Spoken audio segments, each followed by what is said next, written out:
The Committee on Homeland Security will come to order. Without objection, the chair may declare the committee in recess at any point. The purpose of today's hearing is to conduct oversight of the Department of Homeland Security and assess priorities for U.S. Immigration and Customs Enforcement, U.S. Customs and Border Protection, and U.S. Citizenship and Immigration Services for the calendar year 2026. Before we get started, I'd like to remind the members and the public of the rules of decorum. These issues we are debating are important ones that members feel deeply about. While vigorous disagreement is part of the legislative process, members are reminded that we must adhere to established standards of decorum in debate. It is a violation of House rules and the rules of this committee to engage in personalities regarding other members or to question the motives of a colleague. It is also a clear violation of the rules of the House to make statements that might personally be offensive to the President or the Vice President of the United States. Remarks of that type are not permitted by the rules and are not in keeping with the best traditions of our committee. The chair will enforce these rules of decorum at all times and urges all members to be mindful of their remarks. Further, under the rules of the House, the chairman is responsible for maintaining order and preserving decorum in the committee room. I expect audience members to be respectful of the witnesses, members, and the public. If members of the audience are persistently or overly disruptive, it is a violation of federal law and you'll be subject to removal and arrest. I now recognize myself for an opening statement. I want to start by thanking our witnesses for appearing before the committee today. Today's hearing provides the American people the ability to hear directly from the leaders that enforce our nation's immigration laws. It is our imperative as representatives of the people to be a voice for the people. Transparency, communication, and accountability are keys to good government. This is why oversight is important. Informing Congress and the public is not casting accusations, nor is it a punishment. Congress has a duty to hear directly from the executive branch, a duty I take seriously. And the executive branch has a duty to keep us informed. While this hearing was long planned, we sit here today at an inflection point, an opportunity to assess and reinforce the integrity of immigration enforcement and to strengthen public trust. An opportunity to emphasize and underscore the Department of Homeland Security's no-fail mission as a whole. My top priority as chairman is, and will always be, protecting America while ensuring the safety of law enforcement. This is further important in the context of another potential shutdown of the department. Let me be clear, shutting down DHS makes America less safe and negatively impacts thousands of federal employees like those at TSA and CISA. The Department of Homeland Security is the nation's largest federal law enforcement agency. It is this committee's duty, regardless of administration, to conduct oversight. We need to examine how DHS components are enforcing the law and ensure they have the resources in place to do work safely, effectively, and properly. Last year, we provided historic resources through reconciliation to strengthen public safety and support for the Trump administration's unprecedented efforts to secure the border. This was the single largest investment in the domestic Homeland Security mission. To succeed, we all need to work together seamlessly, and this committee is a partner in that effort. It is important to remember how we got here. For years, we witnessed a blanket refusal to enforce the law, wide open borders, catch and release policies, and uncontrolled mass migration. These policies undermined the rule of law and endangered all Americans. Enforcing immigration law is not optional. The Trump administration's record on border security is irrefutable. Nationwide border encounters last December decreased 91% compared to 2023. Apprehensions between ports of entry last December decreased 86% compared to 2024. And we ended last year with 8 consecutive months of 0 parole releases by Border Patrol. Further, thousands of criminal illegal aliens have been detained and deported. These actions make America safer and more secure. But the credibility of these successes is on the line. We must take the temperature down and look at the record of enforcement actions through rational eyes. We've seen a significant increase in violent rhetoric and agitation. We've seen a significant increase in attacks on federal law enforcement and in the number of threats facing them and their families. This committee highlighted the threat increases to law enforcement at an earlier hearing. We have seen state and local jurisdictions refuse to protect federal law enforcement officers. And obviously, we have now seen the deaths of 2 American citizens in Minnesota. This is all unacceptable and preventable.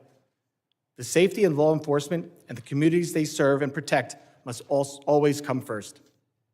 When officials or elected leaders rush to conclusions about law enforcement or their fellow Americans, public trust suffers. There must be complete and impartial investigation. I expect each of our witnesses to keep this committee fully informed as the investigations run their course, and I will ensure this happens. While these investigations are ongoing, officials and elected leaders cannot rush to judgment. I cannot put myself in the shoes of law enforcement, nor can I imagine what the families of Ms. Good and Mr. Preddy are enduring today. Public trust and public safety go hand in hand. We cannot have one without the other. I'm encouraged to see that President Trump sent Board Czar Tom Homan and Commissioner Scott to Minnesota to work with Governor Walz, Mayor Frey, and other local leaders. I sincerely hope this dialogue continues. This should stand as an example of cooperation to anyone who continues to incentivize reckless behavior in our streets, unlawfully impede law enforcement operations, or disparage their fellow citizens. State and local officials should be partners, not obstacles when it comes to public safety. And federal officials should keep in mind that this kind of partnership is a two-way street. Everyone should have the same goal of keeping America safe. Transparency and communication are needed now more than ever. The department's no-fail mission hangs in the balance. A rule-based order is not one-sided. Enforcing immigration law and defending all Americans' constitutional rights, including the rights to peacefully protest, bear arms, and privacy, are not mutually exclusive. I want to thank Secretary Noem for making these witnesses rapidly available, and again, thank the three of you for being here today. As Board Czar Homan recently said, you can't fix problems if you don't have discussions. I hope we can have a positive, civil, and productive discussion today. Only together can we make our community stronger and the homeland safer for the future of all Americans. I now recognize the ranking member, the gentleman from Mississippi, Mr. Thompson, for his opening statement. Thank you very much, Mr. Chairman. Good morning to all of you who are here. Thank you for calling this hearing today. This important hearing has drawn a great deal of interest and attention, and many of my colleagues who represent the border city of El Paso and who have been leader on border security, Veronica Escobar, has joined us today and would like to ask questions of our witnesses. So, Mr. Chairman, I ask unanimous consent that the gentlewoman from Texas, Ms. Escobar, be permitted to sit with the committee and question today's witnesses as we have afforded that to other individuals in past hearings. Well, I thank the gentlewoman for their interest in today's important hearing. As I previously informed both the majority and minority, committee will not be entertaining off-committee member requests. Therefore, I object.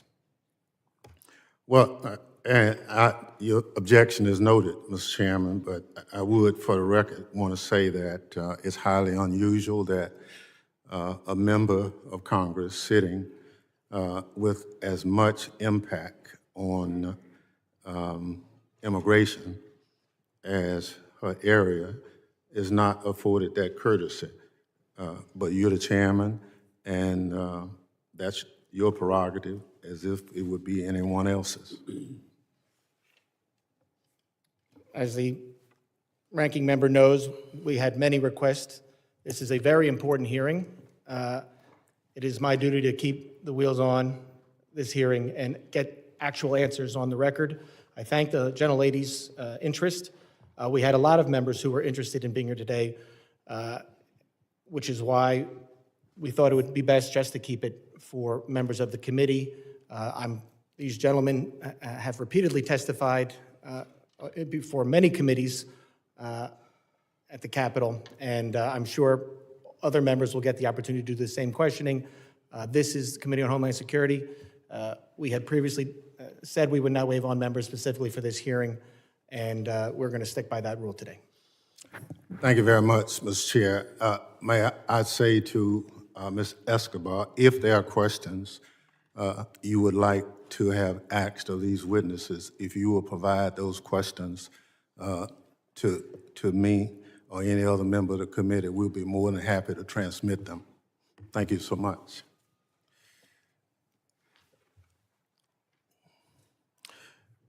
I hope my Republican colleagues will remember that our job is to conduct oversight, not cover for Donald Trump and his out-of-control administration, which is running roughshod over Americans' rights, killing U.S. citizens and threatening our very democracy. The disease rotting the Trump administration from the inside out started at the top and has infected every part of the executive branch. Nowhere is that more evident than at the Department of Homeland Security. This hearing is just the start of a reckoning for the Trump administration and its weaponization of DHS against American citizens and the principle our country stands for. DHS, led by Secretary Kristi Noem, must be held accountable for its lawlessness immigration operation. They are reckless, creating chaos in our communities, terrorizing adults and children alike, and undermining our moral authority as a nation of liberty and rule of law. Last month, an ICE agent shot and killed Renee Good, a Minneapolis mom, in cold blood as she drove away from him. After killing her, the agent called her a disgusting name I won't repeat here. Other agents refused to allow a nearby physician to treat her. Democrats called for accountability. Instead, Secretary Noem blamed the victim, Ms. Good, and attempted to gaslight Americans with false claims that Ms. Good was a domestic terrorist. Renee Good was nothing of the sort. She was a mom, a wife, a neighbor, and an American citizen who did not deserve to die at the hands of her own government. She should be alive today. Ever since, the Trump administration has devoted the full resources of the federal government to blocking a legitimate investigation into Ms. Good's killing. If that isn't a sign of guilt, I don't know what is.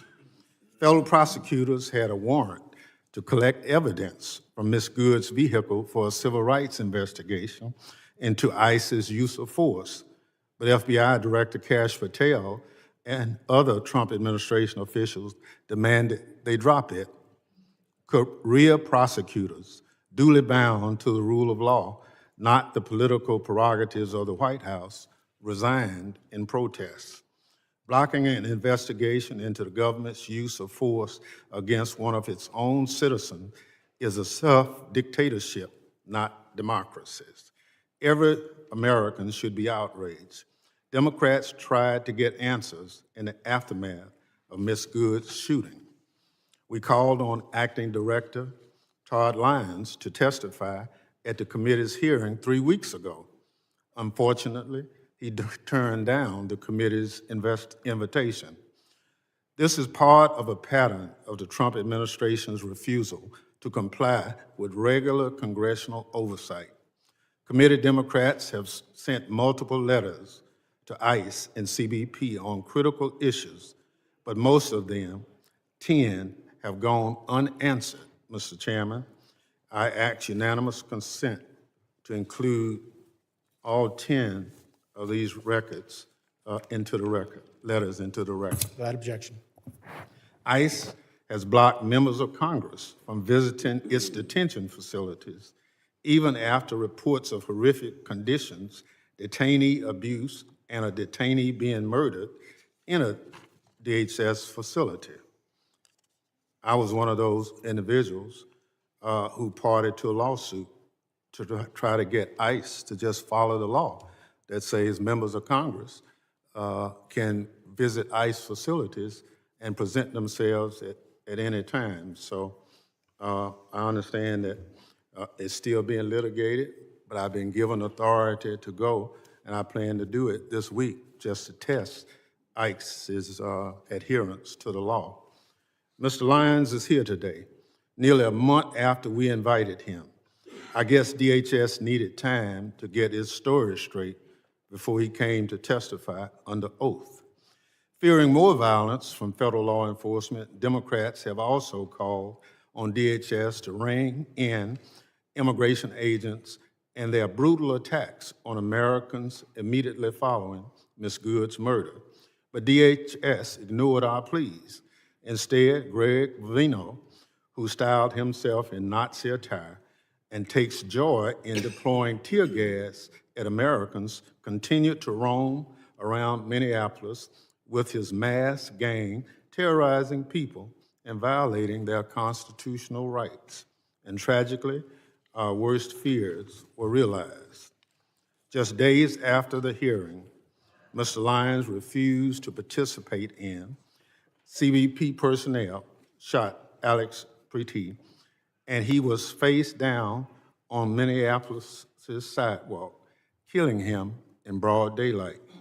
In the video of the incident, a DHS agent can be seen cheering Mr. Preety's death.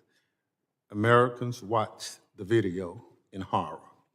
Yet once again, Secretary Nome gaslit the public, made up a demonstrably false story about Mr. Preety and blamed the victim for his own death. Mr. Preety was a law-abiding U.S. citizen and a VA nurse who dedicated his career to caring for our veterans.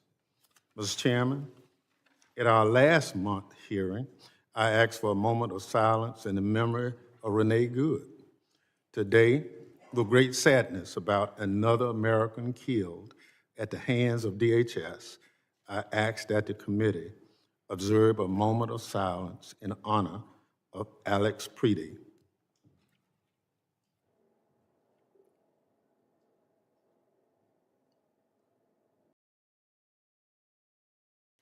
Thank you. The slaying of Ms. Good and Mr. Preety by DHS are the most tragic examples of what is wrong with Trump's DHS, but far from the only ones. Last fall, a Border Patrol agent shot Miramar Martinez, a U.S. citizen and preschool teacher from Chicago, 5 times. The agent bragged in text messages about shooting her, saying, quote, "I fired 5 rounds and she had 7 holes, but that in your book, boys." Again, the Trump administration tried to blame Ms. Martinez, the victim, but prosecutors dropped charges against her when it became apparent that the evidence contradicted the Border Patrol's phony account. Unlike Ms. Good's and Mr. Preety's, we can no longer tell their stories. Ms. Martinez has shared her story about what Trump's DHS did to her. I want to play a bit of the video here because people need to see what ICE and CBP are doing to Americans. So this is the first one I realized. I was like, oh, it's just a pepper pellet, but no. And then I got shot right here. And then I have a wound on the side of my chest right here. And then I got 2 holes in my thigh. And then right here. Wow. Right here. Wow. You're covered in wounds. Wounds, yeah. And I want people to see like what's going on, like the type of stuff they're doing. What happened to Ms. Martinez, Ms. Good, and Mr. Preety is a scourge on this country and shameful chapter in our nation's history, but tragically, there's more. DHS agents recently used a 5-year-old Ecuadorian boy, Lehman Ramos, as bait to lure his family members outside their home to arrest them. The family had entered the country legally as asylum seekers and were living in Minnesota while awaiting their immigration proceedings. DHS sent the little boy and his father to detention in Texas for over a week. Thankfully, a judge ordered him released, slamming DHS for its, and I quote, incompetently implemented deportation campaign. Incompetently implemented deportation campaign is putting it nicely, especially as it relates to small children. More apt in the Bible, quote from John 11, chapter 35th, referenced at the end of the judge's opinion, Jesus wept. DHS personnel are now forcing their way into private homes without a judicial warrant in violation of the Fourth Amendment. In one recent incident, ICE dragged a U.S. citizen from his home at gunpoint in underwear before realizing they had picked up the wrong person. The person ICE was actually looking for was sitting in jail in Minnesota. The Minnesota Department of Corrections says that ICE had this information all along. Bystander videos from Minneapolis and cities around the country show ICE and CBP personnel behaving like unprofessional goons, cursing at bystanders and mooning people from their hotel rooms. News reports have a Border Patrol agent was found passed out, drunk, and covered in vomit in a vehicle. And ICE personnel apparently stole a child's phone and sold it for cash. It's an embarrassment, and DHS's so-called leadership should be ashamed, if only they had any shame. Secretary Noem, Department of Homeland Security, has the blood of American citizens on its hand, but she takes no responsibility for anything. To the contrary, Secretary Noem was last seen in this committee room hiding behind her family in a desperate attempt to distract from her department's failures and abuses. Then she ran from our questions, leaving early under the guise of needing to attend a meeting that it turns out didn't even exist. Her inexcusable behavior should come as no surprise. She's always been more concerned with photo ops and wardrobe changes than following the law and fulfilling the mission of her department. Since being sworn in, Secretary Noem has enriched herself, abused the power of her office, obstructed congressional oversight, and violated her oath to the Constitution. Donald Trump and Kristi Noem are doing real damage to this country and to the department that was stood up 25 years ago in the wake of 9/11 to protect American citizens from future attacks. Secretary Noem is a liar with no concern for the lives of Americans killed by the department she runs. She must go. Mr. Chairman, I yield back. Gentleman yields back. Other members of the committee are reminded that opening statements may be submitted for the record. I would now like to formally introduce our witnesses. First is Mr. Rodney Scott. Mr. Scott is Commissioner of U.S. Customs and Border Protection. After decades of service at CBP, including a stint as Chief Border Patrol, he has served as a Senate-confirmed commissioner since June of 2025. Second is Mr. Joseph Edlow. Mr. Edlow is Director of Citizenship and Immigration Services. Director Edlow has served in numerous legal roles across executive branch and Congress, including Chief Counsel to USCIS. Mr. Edlow has served as a Senate-confirmed director since July 2025. Third is Mr. Todd Lyons. Mr. Lyons is the Acting Director of Immigration and Customs Enforcement. Acting Director Lyons began his federal service in the U.S. Air Force in 1993 and joined ICE as an agent in 2007. Mr. Lyons moved up the ranks and has served as Acting Director since March of 2025. Thank all the witnesses for being here today. Pursuant to Committee Rule 8C, I ask that the witnesses please rise and raise their right hand.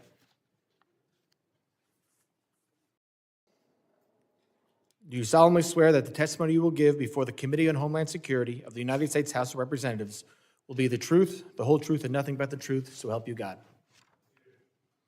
Let the record reflect that the witnesses have answered in the affirmative. Thank you, and please be seated. I will now recognize Commissioner Scott for 5 minutes to summarize his opening statement. Chairman Garbarino, Ranking Member Thompson, members of the committee. Thank you for the opportunity to appear here before you today. I'm honored to represent more than 67,000 dedicated men and women of U.S. Customs and Border Protection who are tirelessly protecting this great nation every single day by simply trying to make sure we know who and what is entering our homeland. Border security is national security. Law enforcement personnel that selflessly provide this service to America increasingly perform under difficult conditions and intense public and political scrutiny. But these brave men and women deserve our gratitude and thanks. It's my privilege to be here today joining my colleagues from Immigration and Customs Enforcement and Citizenship and Immigration Services. Our agencies work in partnership to secure the homeland and uphold the integrity of our immigration system. CBP has spent the last year rebuilding what was an intentionally broken border. As I informed Congress in 2021 and again in 2023, the open border policies of the Biden administration all but eliminated any meaningful border along this, and it replaced it with a porous geographic line defined by record-high encounters with illegal aliens, overwhelmed facilities, and a workforce that was stretched so far beyond their capabilities that hostile nations and the cartels exploited our border at will. That all changed on January 20th, 2025, under the leadership of President Trump. We have now implemented effective policies, established unified priorities and objectives across all federal departments, and empowered our workforce to do their jobs by simply enforcing the laws that already exist. We have imposed consequences for those who break our laws, the laws that this body enacted. And today, the United States, because of these efforts, enjoys the most secure border in our nation's history. But this progress did not happen by accident. It's a result of a comprehensive approach to border security. We ended catch and release, we prioritized detention and removal authorities, and we sent a clear message that illegal entry into the United States will not be tolerated. And the numbers speak for themselves. We have achieved record low illegal crossings between ports of entry. Border Patrol apprehensions along the southwest border totaled over 90,000 for the entire year. That's a number that used to represent a single month under the Biden administration. Daily encounters have dropped by 95%, averaging about 250 per day, compared to 5,000 a day during the Biden administration. Our increased enforcement also resulted in the seizure of over 617,000 pounds of illicit narcotics. That's nationwide, an 8% increase over the prior year. This included nearly 11,000 pounds of fentanyl and more than 186,000 pounds of methamphetamines. This is what having a secure border looks like. None of this would have been possible, though, without the vision and leadership of President Trump and the historic investments made in border security. The One Big Beautiful Bill, a $65 billion investment, is enabling CBP to modernize border infrastructure, deploy additional advanced technology, and to grow our workforce. Since January 2025, CBP is building smart wall at record levels. We're installing high-tech attributes where the Biden administration had shut it off. We're installing water barriers along the Rio Grande River, which denies criminals access to these routes. But that is not all. We're investing in technology at our ports of entry, non-intrusive inspection equipment, biometrics, and advanced surveillance to improve our ability to know what's coming into this country, the land, air, and sea, at and between the ports of entry. CBP's workforce is without a doubt the greatest asset that we have. The One Big Beautiful Bill is investing historic amounts of money in recruitment, hiring, and retention and training to ensure that we have the most highly qualified and capable law enforcement professionals securing our border. Due to the collaboration across all federal departments, the resultant record low encounters, CBP has been able to surge resources to support ICE's targeted enforcement operations across the nation. CBP is integrated with ICE and other partners to identify and remove dangerous criminals and others who remain in the country illegally. As recent events have demonstrated, though, our officers and agents are increasingly facing an unprecedented level of aggressive interference and intimidation when executing the laws that you have asked them to enforce. These attacks on federal law enforcement personnel are coordinated and well-funded. This is not peaceful protest. No law enforcement officer should be put at personal risk simply for doing the job that we have asked them to do. I thank you for your continued support of CBP's mission, and I look forward to answering your questions today. Thank you, Commissioner. I now recognize Director Edlow for 5 minutes to summarize his opening statement. Thank you, Mr. Chairman. Chairman Garbarino, Ranking Member Thompson, and members of the committee. It is an honor to speak to you about the priorities and progress of U.S. Citizenship and Immigration Services. I'm grateful for your partnership as we work together to uphold the rule of law, protect our citizens, and safeguard our homeland. Let me begin by expressing my appreciation to President Trump for his trust in me and to Secretary Noem for her leadership at the Department of Homeland Security. I'm proud to serve alongside a workforce that's deeply committed to advancing the President's agenda, protecting our communities, and restoring integrity to America's legal immigration system. As Director of U.S. Citizenship and Immigration Services, My vision has been straightforward and clear. Restore accountability to our immigration system and ensure that it serves the interests of the American people first and foremost. Today, I want to highlight some of our most significant accomplishments: ending the exploitation of immigration programs, putting American workers first, protecting our communities from public safety threats, protecting national security, and combating immigration fraud. Fraud isn't just a paperwork issue. It's a national security and public safety concern. Often those who wish to do us harm exploit weaknesses in our system. Over the past year, USCIS has made nearly 33,000 fraud referrals to law enforcement, a 138% increase over previous years. We conducted thousands of site visits to homes and workplaces and thousands of social media checks to ensure aliens aren't espousing anti-American sentiment. Moreover, our fraud detection and national security team completed over 21,000 investigations, identifying fraud in approximately 65% of those cases. In Operation Twin Shield in Minneapolis-St. Paul back in the fall, we uncovered marriage fraud, visa misuse, and student visa abuses, leading to denials of immigration benefits, arrests, and removal proceedings. This work led to Operation Paris, where we continue re-examining thousands of refugee cases in Minnesota, conducting thorough background checks and in-person reviews. We've also strengthened our vetting policies. If someone falsely claims U.S. citizenship to get a public benefit or try to vote, we hold them accountable through denial of citizenship or loss of immigration status. We've tightened screening to determine whether claimed marriages and family relationships are legitimate. And we've changed regulations to employment authorization is no longer automatically extended. Now we require more frequent renewals so that we can vet aliens more frequently and ensure that they deserve to remain in the country. Additionally, we've taken action to end the exploitation of immigration programs. Mass humanitarian parole programs were being abused by the prior administration. So we've restored them to Congress's original intent, allowing those benefits on a case-by-case basis.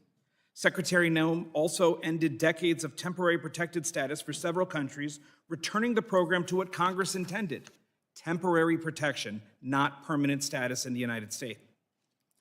Moreover, this administration is doing more to ensure the integrity of our elections. We enhanced the SAVE program so states can verify citizenship of those on their voter rolls more effectively. Since January 2025, we've processed over 58 million queries, and 27 states are participating. Additionally, federal agencies ran nearly 206 million SAVE queries last year to identify fraud and preserve public assistance benefits for lawful U.S. residents and citizens. We're also putting American taxpayers and communities and workers first. We affirmed that aliens should be self-reliant, not dependent on public assistance, and that their sponsors are liable for the cost of public benefits that they access. The Department of Homeland Security is also working to rescind the 2022 public charge rule, restoring our discretion to determine if an alien will rely on government assistance. We've proposed protecting American jobs by prioritizing H-1B visas for higher skilled, higher paid workers so that companies can't use those visas merely as a way to get cheaper non-citizen labor. We've also streamlined agricultural visa processing to better support American farmers. A major milestone was implementing the One Big Beautiful Bill, which added new fees for certain immigration processes. USCIS collects those fees, but only retains a small amount of the money, while the rest goes to other agencies and deficit reduction. Finally, protecting the American people is at the heart of everything we do. After the attack on 2 brave service members of the National Guard last November, Secretary Noem directed us to review immigration benefits for aliens from high-risk countries. In closing, U.S. Citizenship and Immigration Services is restoring integrity, accountability, and security to America's legal immigration system.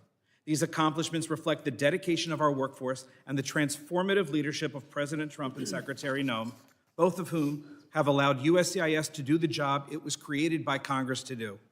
We stand ready to continue working with Congress to protect the homeland and uphold the rule of law. Thank you, and I look forward to your questions. Thank you, Director Udlow. I now recognize Acting Director Lyons for 5 minutes to summarize his opening statement. Good morning.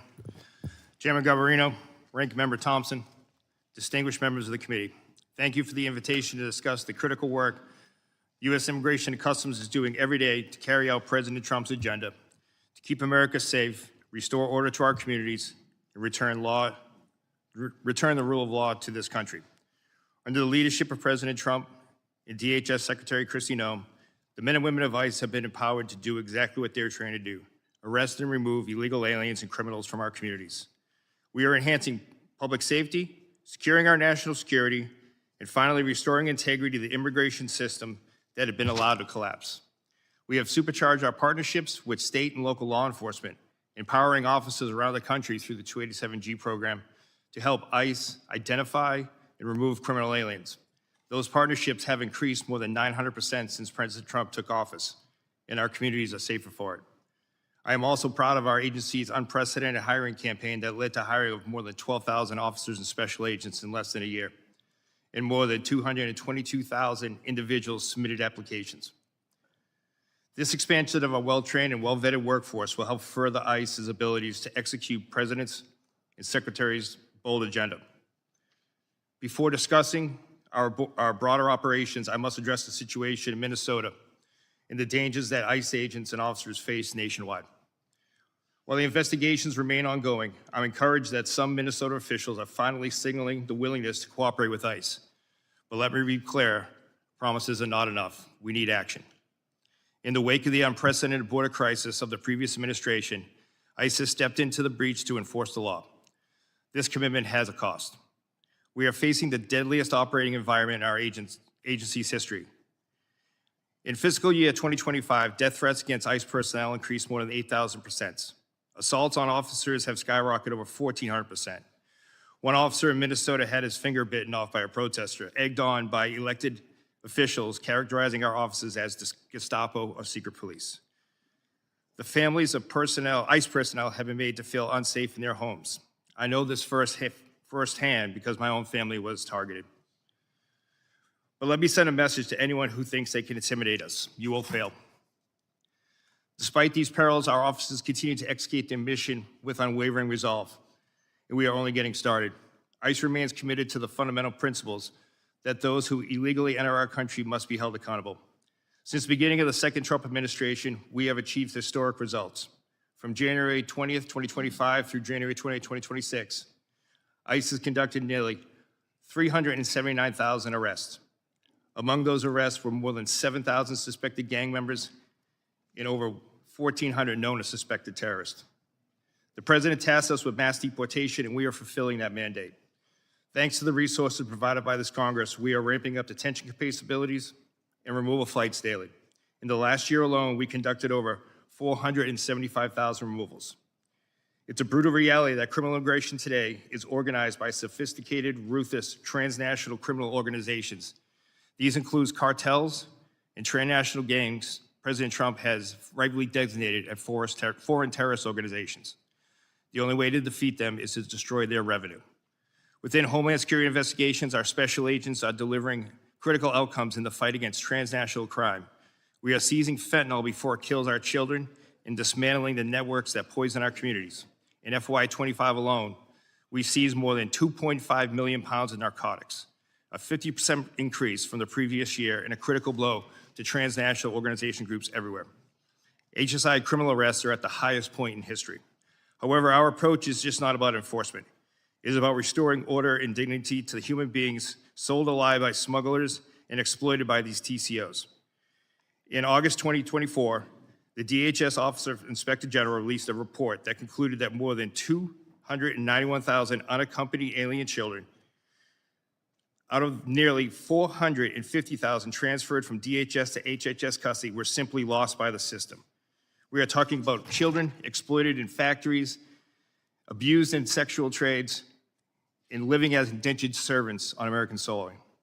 HSI is leading the charge to find them. We have conducted more than 71,000 field engagements to locate children, verify sponsor legitimacy, and uncover criminal activity related to exploitation.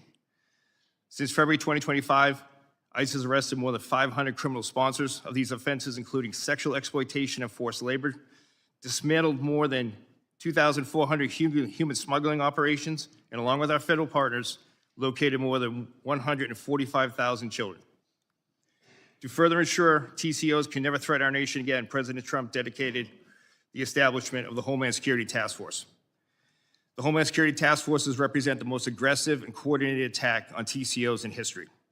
Through Cross-Border Financial Crime Center, we have developed and implemented a strategy to combat rampant fraud, including government programs in Minnesota and across the country. Using this strategy, HSI has opened numerous criminal investigations into the complex fraud systems that have resulted in the thefts of billions. Much of the fight ICE faces continue to be fueled by so-called sanctuary cities. These jurisdictions provided a shield for criminal aliens when a local jail refuses to honor ICE detainer and releases that predator back into the community. ICE exists to enforce America's longstanding immigration and custom laws. These laws are grounded in common sense, national sovereignty, and simple morality. Our officers and agents enforce these without hesitation, without apology. I ask that all the members of the committee treat them with profound respect that they have earned. Thank you. Thank you, Acting Director Lyons. Members will be recognized by order of seniority for their 5 minutes of questioning.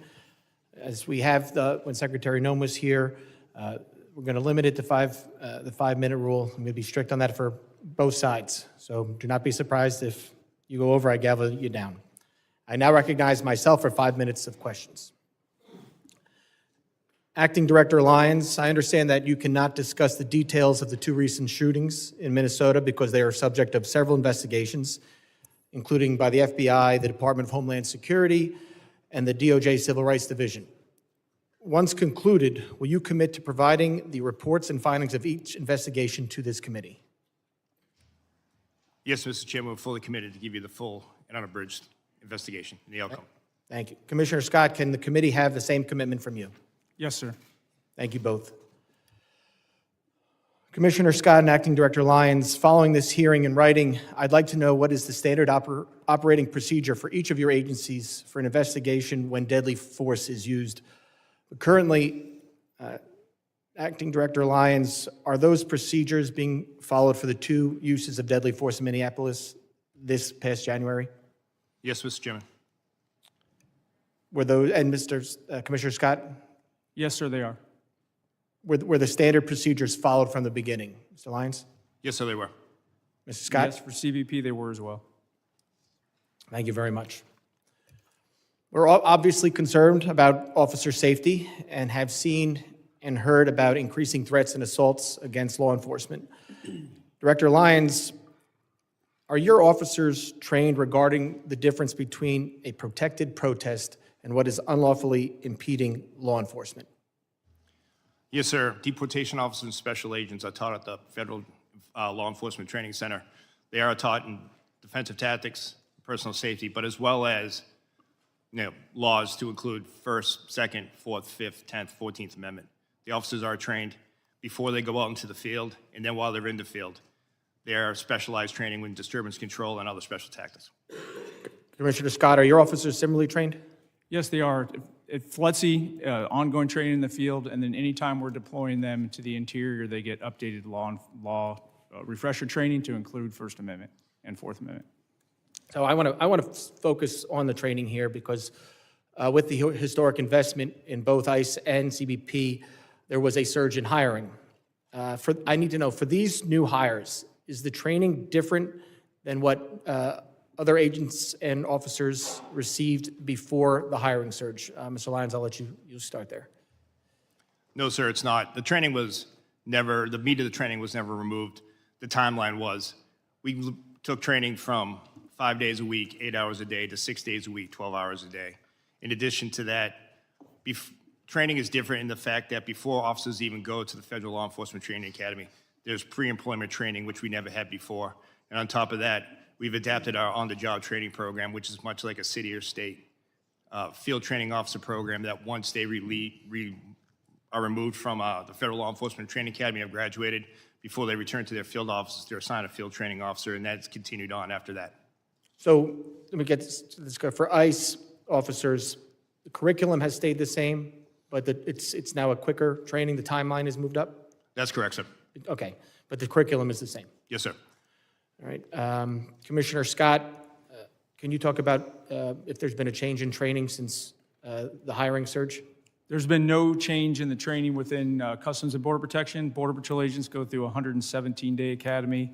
The CBP officers go through a 103-day academy. That's actually training days. There's been no changes to that. So- The only change that has been made is in our quarterly training. We've added scenarios based on what we most likely think they will encounter in the field. So we've actually added some of the protest type encounters as well. So there's been no change in the timeline either? Similar, ICE did that, you did not? No, we did not. Okay. And while, this is nothing, well, because this is my last question, I'm sure. While understanding they are not suitable for every occasion, there's been a lot of talk about the use of deadly force. Are agents and officers equipped with and trained in the use of tasers or other less lethal alternatives to avoid the use of deadly force? And Mr. Director Lyons, I'll start with you, and then Mr. Scott, you can finish. Yes, sir. Every deportation officer special agent are trained in secondary weapons, which include the taser, OC spray, and baton. They're And trained those are made available. and they're equipped. Yes, sir. Mr. Scott? So a similar answer that all of our agents have to carry a secondary weapon. They trained at the academy, and then they go through quarterly refresher training every 3 months. Okay, I appreciate it. I will have, I'm sure, for some follow-up questions today, and I will submit those to you in writing. But with that, I yield back, and I now recognize the ranking member for 5 minutes of questions. Thank you very much, Mr. Chairman. Mr. Lyons, how many ICE agents have cameras as of today? Sir, as of today, more than 3,000 ICE officers have cameras that are active in the field, with another 6,000 being deployed, sir. So how many in the field? How many ICE agents are in the field as of today? Oh, I'm sorry, sir. Agents in the field today? You said agents in the field. I'm just trying to get the number of ICE agents who have cameras on their body as of today. Approximately 3,000, sir. 3,000 out of how many?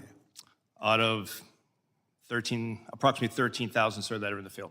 So you have 3,000 out of 13,000 who have cameras. Yes, sir. Mr. Scott? I don't have the actual number in front of me right now. It's about 10,000. We're building that program out as we speak. 10,000 out of how many? Out of about 67,000. But the Out catch of- there out is of- the ports of entry, we have significant video. Nope. I don't want to go to ports of entry. I just want to know how many cameras right now do you have on your agents? When you say agents, Border Patrol agents, there's about 10,000. 10,000 That's an out, estimate, 10,000 out of how many? Out of 20,000 Border Patrol agents. So half of them. Approximately, yes. So I'll give you a chance to look at that, since you said approximately, and get back to the committee on what's the accurate number. Not how many you're purchasing, how many as of this day. Understood, and I will get you that number. Thank you. Mr. Lyons, what's the regular timetable of training an ICE agent? Sorry about that, sir. Right now, the training is approximately 47 days at the Federal Law Enforcement Academy. Overall training is about 3 months, sir. So you went from 3 months to 47 days. No, sir, the whole total training, to include the pre-employment training and then the OJT program, is 3 months. And 47 days in the Federal Law Enforcement Training Academy. So they go to Flexi for 47 days or for 3 months? No, sir, you asked for the total training time. The total training time now is a combined 3 months, sir, with 47 days at the Federal Law Enforcement Training Academy. So you didn't reduce the timeline for any of the ICE agents to come on board? We reduced the timeline for the previous certified federal law enforcement officers or special agents, where we went to the ones who are already trained in firearms and defensive tactics and criminal procedure. We adapted to a shorter program so they would just have the extensive Immigration Nationality Act training, immigration law, and ICE-specific training. So if you hired somebody for ICE today, how much training would they receive before they become a full-time agent? So for a person off the street who has never been a law enforcement officer, they're looking at approximately 3 months of training, sir. And the 47 days is for who? That is for everyone that hasn't, who's never worked for ICE, sir. So you could have someone that's a Capitol Police officer. They would not have to go through extended training for when it comes to defensive tactics, firearms, et cetera. They would have to go through the rigorous immigration training, which unfortunately immigration law is just as confusing and long as tax code, which we have to ensure that we devote that extensive time to. Thank you so much. But Yes, sir. would you provide the committee with the timeline? Yes, sir. We will provide you. Some of us understand it's 47 days. Yes, sir. We will But provide you're you telling us it's 3 months. from the beginning, sir, when they go ahead and come on pre-employment training to the Thank OJT program afterwards. But we will provide the committee with the full for Okay. each breakdown. For Mr. Lyons and Mr. Scott, over the past several weeks, the president has made a series of comments regarding the midterm election. The president has urged my Republican colleagues in Congress to nationalize elections. Now, are you involved in any planning on guarding precincts in this country as of today? Mr. Scott, No, sir. Mr. Lyons. No, sir. So there's no information, you've not been asked to start deploying people for areas anywhere? No, sir. Well, thank you very much. Mr. Lyons, I'll get it in writing, Mr. Chairman. I'm going to follow your directions on this. Gentleman yields back. Thank you, Ranking Member. I now recognize the gentleman from Texas, Mr. McCall, for 5 minutes of questions. Thank you, Mr. Chairman. A decade ago when I chaired this committee, Mr. Thompson and I passed a bill to authorize ICE into law. It was a bipartisan effort. It passed the House overwhelmingly, both Republican and Democrat. A decade later, here we are. The Dems have called to abolish ICE. Now they're trying to shut it down.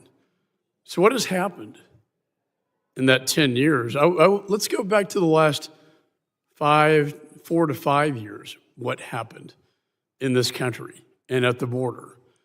As someone who lives in the border state of Texas, we saw the most dangerous, wide open border that I've seen in my 22 years in Congress.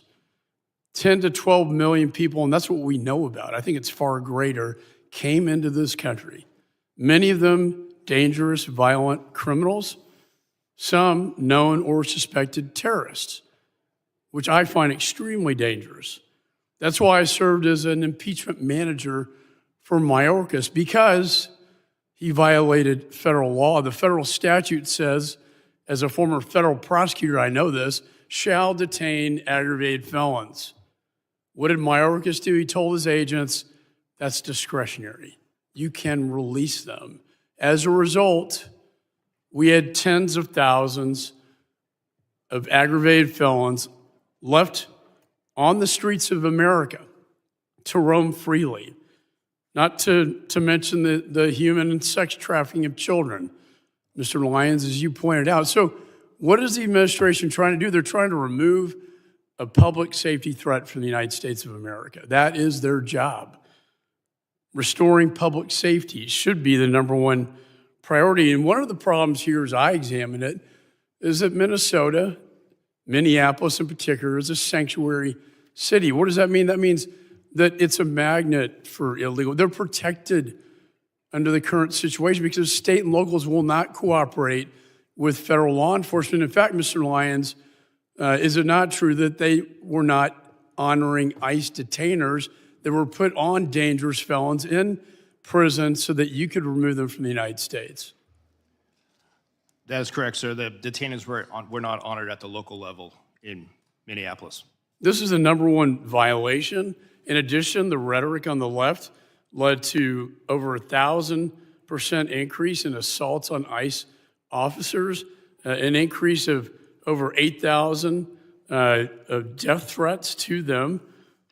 All this created a perfect storm for our officers being thrown into this situation. And then Agent Bovino came into the picture, and I would argue, in fairness, that he escalated the situation by the way that was handled. Your officers are not trained to effectuate crowd control. They are trained to move in surgically, go in and remove these dangerous, violent criminals from the United States of America.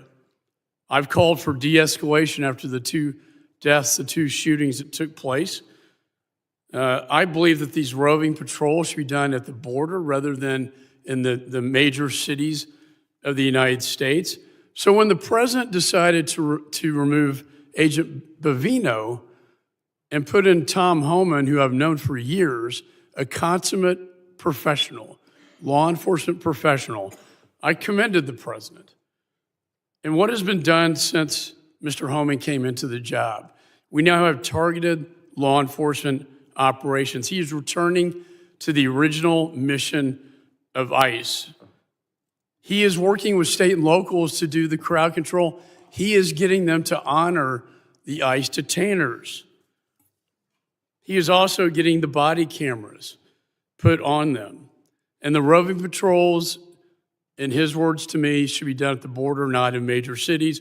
My question to you, Mr. Lyons, is Mr. Homan now, are his operations in Minneapolis now bringing the situation under control?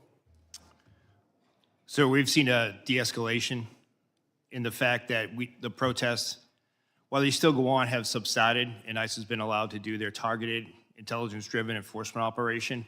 Just the other night, local authorities arrested 54 protesters at the local level where ICE officers did not have to be engaged in that. My final question to you, do you believe the model that Mr. Homan is now setting in Minneapolis should be a model for the nation? Gentleman's time is If expired. I could allow the witness to answer. I understand that, but I'm holding. I'd it like to on the 5 minutes. record an answer, Mr. Chairman. Do you agree that Mr. Homan's model is one for the nation? Gentleman's time is expired. Yes or no? I now recognize the gentleman from California, Mr. Swalwell, for 5 minutes. A couple nights ago, I met with a woman who works as a cashier at a grocery store, and I told her I was coming to see you, Mr. Lyons, and she said, will you ask him, and she didn't want to give her name. She was terrified to give her name. But she said, when I get off my shift around midnight and I walk through the parking lot to my car, she said, if somebody rolls up in an unidentified van and gets out wearing all black and their face is covered and they don't have any identification and they ask me to get into the van, how do I know who they are? How does she know, Mr. Lyons? How does she know if they're an ICE agent or bad guys? Sir, ICE agents have identifiable placards on their uniforms as well as their badges representative, but you won't see ICE agents rolling through the parking lots and just snatching someone up. ICE does intelligence-driven, targeted enforcement operations. Well, Mr. Homan and others have said that they target individuals based on the color of their skin and the accents that they speak, and that's why people are running through the fields and factories where they work.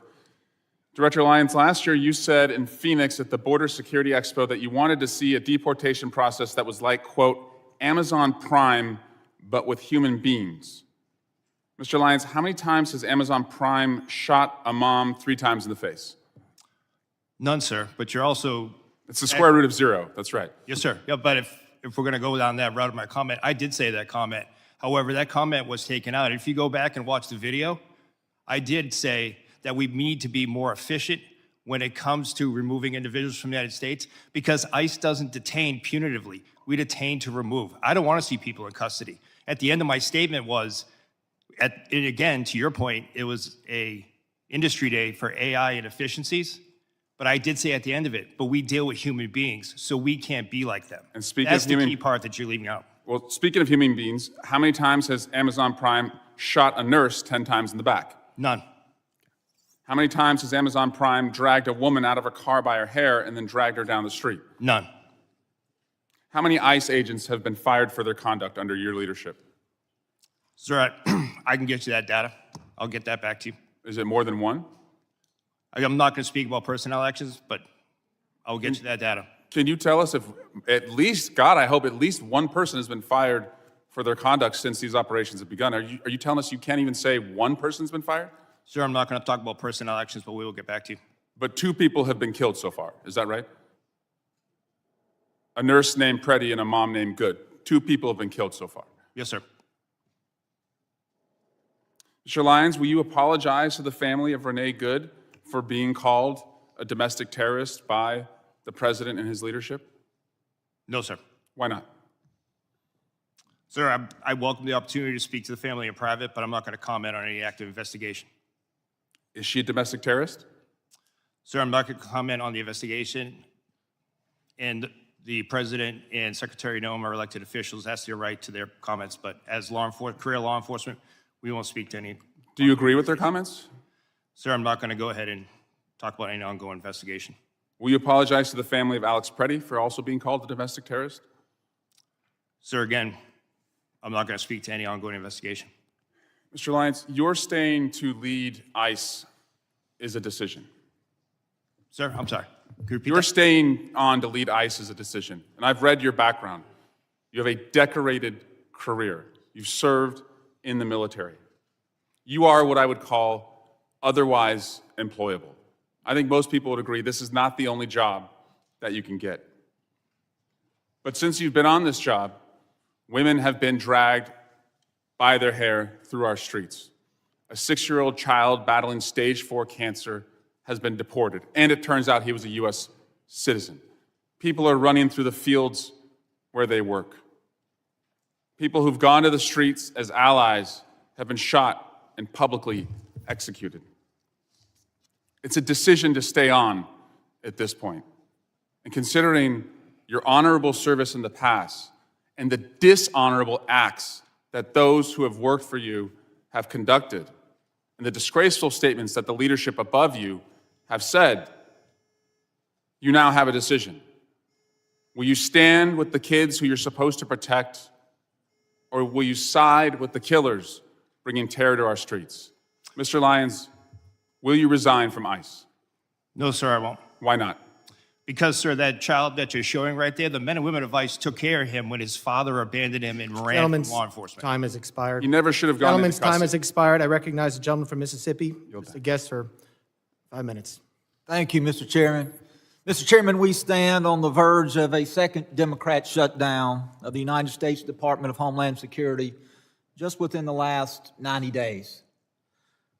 The Department of Homeland Security employs 260,000 men and women across 22 different agencies.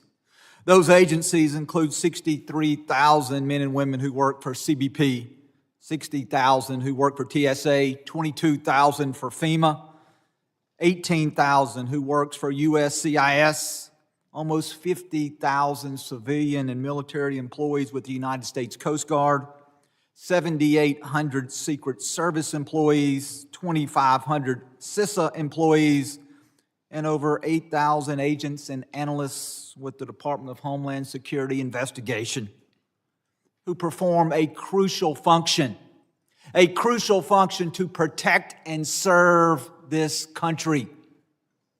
This second government shutdown, led by my friends on the Democrat side of the aisle, will leave our country less safe. Don't just take my word for it. Let's look at the words of the Biden administration. President Biden and Kamala Harris, Department of Homeland Security, in September of 2023, as the nation faced a potential government shutdown, they issued a fact sheet. That fact sheet is entitled "The Impact of Government Shutdown on the DHS Workforce." This fact sheet says this. It says DHS workforce is comprised of extraordinary public servants who safeguard this nation. It goes on to say any lapse in federal funding would disrupt this vital work, leaving Americans less safe as a result. Those working without pay include law enforcement, conducting such acts as seizing illegal narcotics like fentanyl, combating child exploitation and child predators, identifying and arresting human trafficking, responding to natural disasters, preventing cyber attacks, and protecting U.S. government leaders. And so I ask you, gentlemen, as we are once again on the verge of a shutdown of the Department of Homeland Security, if the Democrats take us to the edge, if they refuse to sign a CR, if once again the men and women who serve under your leadership if they are once again not paid, I ask you, how will that impact our nation? Will America be more safe or will America be less safe if we are once again led into a government shutdown by the Democrat Party? Mr. Scott. I believe consistency and seeing support from the leadership of, on both sides of this building and the president is very important to border security. I think the rhetoric and the back and forth, the politicizing of law enforcement in general detracts from the general morale of our personnel. Is it not important that we pay the men and women who serve under your command? It's critically important. And in a government shutdown, the bills don't stop, do they not? The bills continue to accrue. Correct. And the deployment of technology ceases in many cases, and America becomes less safe. Would you agree with that statement? I would agree America becomes less safe. Mr. Edlow, what about you? Well, Congressman, as I'm sure you're aware, USCIS is a little different in that we are fee-funded. So during a shutdown, the men and women working for USCIS will continue to be paid. However, in terms of our screening and vetting enterprises, as well as everything else we do, we have formed very, very strong working relationships with the other components, and that's critical for us to be able to do our work. While we may be there able to continue without our partners being paid and with them being furloughed, it's going to make America significantly less safe. And Mr. Lyons. Yes, sir. It will have a great impact, especially on the Homeland Security task forces and the men and women that are focused on the transnational crime and foreign terrorist organization. Mr. Lyons, very quickly, we've had many members of this committee who have made allegations. The Democrats have once again taken the mantle of the party to defund the police and abolish ICE. Do you wish to take my last few seconds to speak about the consequences that has on the men and women that you serve? The men and women of ICE are sworn law enforcement officers who are dedicated to do their mission to protect the United States. Thank you, Mr. Chairman. I yield back. Gentleman yields back. I now recognize a gentleman from California, Mr. Correa, for 5 minutes of questions. Thank you, Mr. Chairman. I want to welcome our witnesses today. Gentlemen, wanted to start out by talking a little bit about my district, Southern California, Disneyland. Southern California is the center of manufacturing for the United States. California, biggest ag state in the Union. California, also, big donor, taxpayer dollars to the United States.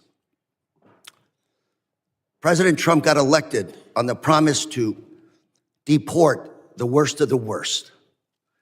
Your numbers, Mr. Lyons, less than 14% of those arrested by ICE first year, 2025, had charges or convictions of violence. 70% of those deported had not even a traffic ticket. Mr. Lyons, I think we're all patriots, but I'm trying to figure out how, this is a question to you, sir, how deporting a nanny makes our nation safer, stronger, how trying to deport the father of 3 Marines make this country stronger, how deporting the parents of a number of Marines at Camp Pendleton makes this nation stronger. Sir, thank you for your welcome, first off. Just to address your, the numbers with the 14%, sir, that's 14% that are listed as violent criminal felonies. However, what's left out of that is the fact that what's left off that list. Those is human 70% that don't have a traffic ticket Sir, and deported, how has that made our nation stronger? Sir, if you look at what ICE has done, more than 60% of every individual that is in ICE custody has a pending or a conviction on a criminal charge. Not to count. Sir, let me move ahead. I only have 3 minutes, and we'll talk later. Sir. Let's talk about American citizens. Again, back home. People, young people asking me, what do I have to carry with me so I won't be deported? Is, Mr. Lyons, carrying a passport, is that enough so they won't be detained or deported in my district? Sir, an American citizen shouldn't carry or shouldn't feel the need to carry. Let me tell you what some of your ICE agents have done. They pulled over a gentleman in a pickup truck, showed his passport, they threw it to the side, detained him. What do we have to do to show that we're American citizens? Sir, no What do we American ha- citizen falls under Title VIII. No American citizen will be arrested for being an American citizen. But you or just deported. said to my colleague that nobody has been fired because of violations of the law for disciplinary actions, yet this is happening in my district. Mr. Lyons, we're a very boring district. We work hard, mind our own business. ICE in our streets now. People are terrorized. American citizens. Number of cases of Americans being detained, being taken in, some being held for 5 days. Sir, what do we do with those people in that situation? What do we tell them? Sir, I don't know of any particular case that you're speaking of American citizen being held. I'm more than happy to provide you a list, sir. 100%, sir. So let me ask you, sir, are you surveilling U.S. citizens today? No, sir. Those people protesting, practicing this First Amendment right, photos of them, data taken, they're not being placed in any kind of a database? There is no database for protesters, sir. One of your officers in Maine said to one of the individuals protesting, we're going to put your face in a little database. What does that mean? Do you have a little database No, sir. of Americans? No, sir, we don't. Then what do you think your ICE agent was doing to this individual when he said those statements? I can't speak for that individual, sir, but I can assure you there is no database that's tracking United States citizens. Sir, California, we're a sanctuary state. Does that cause you a problem picking up individuals? Yes, sir. I have with me today some data from Sheriff Barnes, Orange County Sheriff. Very good friend. He's been here to testify numerous times. For 2025, he referred about 300 individuals for your office to pick up. 250 were picked up, 50 were never picked up. We had a long conversation saying, what is going on? If these are the worst of the worst, you've called ICE to pick them up and you didn't pick them up. Can you explain to us why you didn't pick up all these individuals that were referred to your office to pick up? Yes, sir. That's the key part of that is the referral. We make sure that those individuals are eligible to be placed in detention and for movability. So You in that never case, it would be even a looked breach- at Gentlemen's those time's- individuals. Gentlemen's time's I would like to expired. talk to you about this issue later Sir. on, Mr. Lyons. Gentlemen's Thank you very Time much. has expired. I now recognize the gentleman from Texas, Mr. Pfluger, for 5 minutes of questions. Thank you, Mr. Chairman. Why are we here? And I think it's pretty clear that until proven otherwise, at 5 years of experience, that it seems like one side of the aisle is in favor of open borders and wants to abolish ICE. And I hope that that can be proven wrong. And the other side of the aisle wants to enforce the laws that are on the books. Commissioner Scott, how many administrations have you worked for in your career? Since the Clinton administration? So multiple Republicans, multiple Democrats. Correct. Is it a crime to enter this country illegally and to skip a notice to appear, to skip a court-ordered appearance, and to not comply with the laws that are on the books? Yes, sir. Has that changed since you started working for President Clinton? No. So I can't imagine establishing the fact that it is a crime to skip a notice to appear. We had 10 to 12 million people who entered this country illegally in the Biden administration. As a conservative estimate, there are sanctuary cities all throughout the United States who have said, we will not comply with federal laws. That's why we're here today. I can't imagine being a DHS officer, an ICE officer, and being threatened with violence, having death threats, being doxxed, having your family identified, putting that on the internet, and violently telling you that they are going to kill you because you are enforcing the laws that are on this book that were passed by both sides of the aisle in this body. Director Lyons, how many of your agents are being doxxed, threatened, or harassed? We've had over 8,000% increase on death threats. You know, I'm in the middle of working a bipartisan domestic terrorism working group with another member on this committee. There is a group called Defend 612 that has come out with tactics, techniques, and procedures in Minneapolis to do things like encourage protesters to impede law enforcement, to push civilians towards legally and physically risky confrontations, to help mobilize a counter-protest, to coordinate strategies and trainings to aid illegal immigrants to avoid detention. Are you familiar with groups like this, Defend 612? Yes, sir. We have multiple groups around that in all 50 states. There's an article written by Christina Buttons, and I'd like unanimous consent to enter this into the record called Inside Minneapolis's ICE Watch Network. Chairman, I seek unanimous consent to enter. Without objection. This article talks about these tactics, techniques, and procedures that put your law enforcement agents and your agents at risk. What is different about Minneapolis? What kind of coordination have you received from the local police department that we don't see any of this in Texas? We've not seen, and there have been many ICE operations that have happened in Texas, but what's different from what you've seen in Minneapolis? Unfortunately, sir, in the beginning of the Minneapolis operation, we didn't see any cooperation at the state or the local level, whether it be from the Minneapolis Police Department or the Minnesota State Police, which led to ICE officers and agents, as well as our other federal partners, pretty much having to defend themselves from whatever impediment, riots, or protests. Were they told by local elected officials not to cooperate? Yes, sir. Is that because they're a sanctuary city?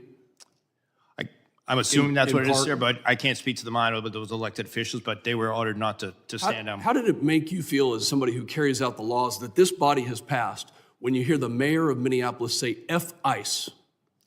Oh, sir, I mean, from a morale standpoint, it hurts us to the fact that for decades, and I've worked since President Bush, ICE has always been in Minneapolis. We've always been in every major city and state. So it wasn't like it was a brand new thing. We've always been doing immigration enforcement. So that's demoralizing. Commissioner Scott, are you separating families? No. Tell me about when you served President Obama. Has anything changed in the policy of deportation? And how many people did President Obama deport? I don't have that number in front of me. Policies and how things are enforced do change. The laws have not changed. I believe what you're referring to is literally when someone is arrested, whether it's on immigration or whether it's a normal criminal offense, and they have children, we don't necessarily prosecute the children. But when someone's deported, if they want to take their children with them, they have that right. We do not separate them. I hope that the other side of the aisle will read this article on Defend 612 and look at the tactics, techniques, and procedures. And if this is domestic terrorism, where we have a group that's on signal that is calling out agents and doing things to interrupt, intercede, and prevent law enforcement from carrying out the laws that this body passed, that you'll have the courage to call it domestic terrorism if it is that way. And I yield back. Gentleman yields back, and I now recognize the gentleman from Michigan, Mr. Danadar, for 5 minutes of questions. Thank you, Mr. Chairman, and good morning to our witnesses. Commissioner Scott, did the ICU nurse, Alex Preddy, deserve to die?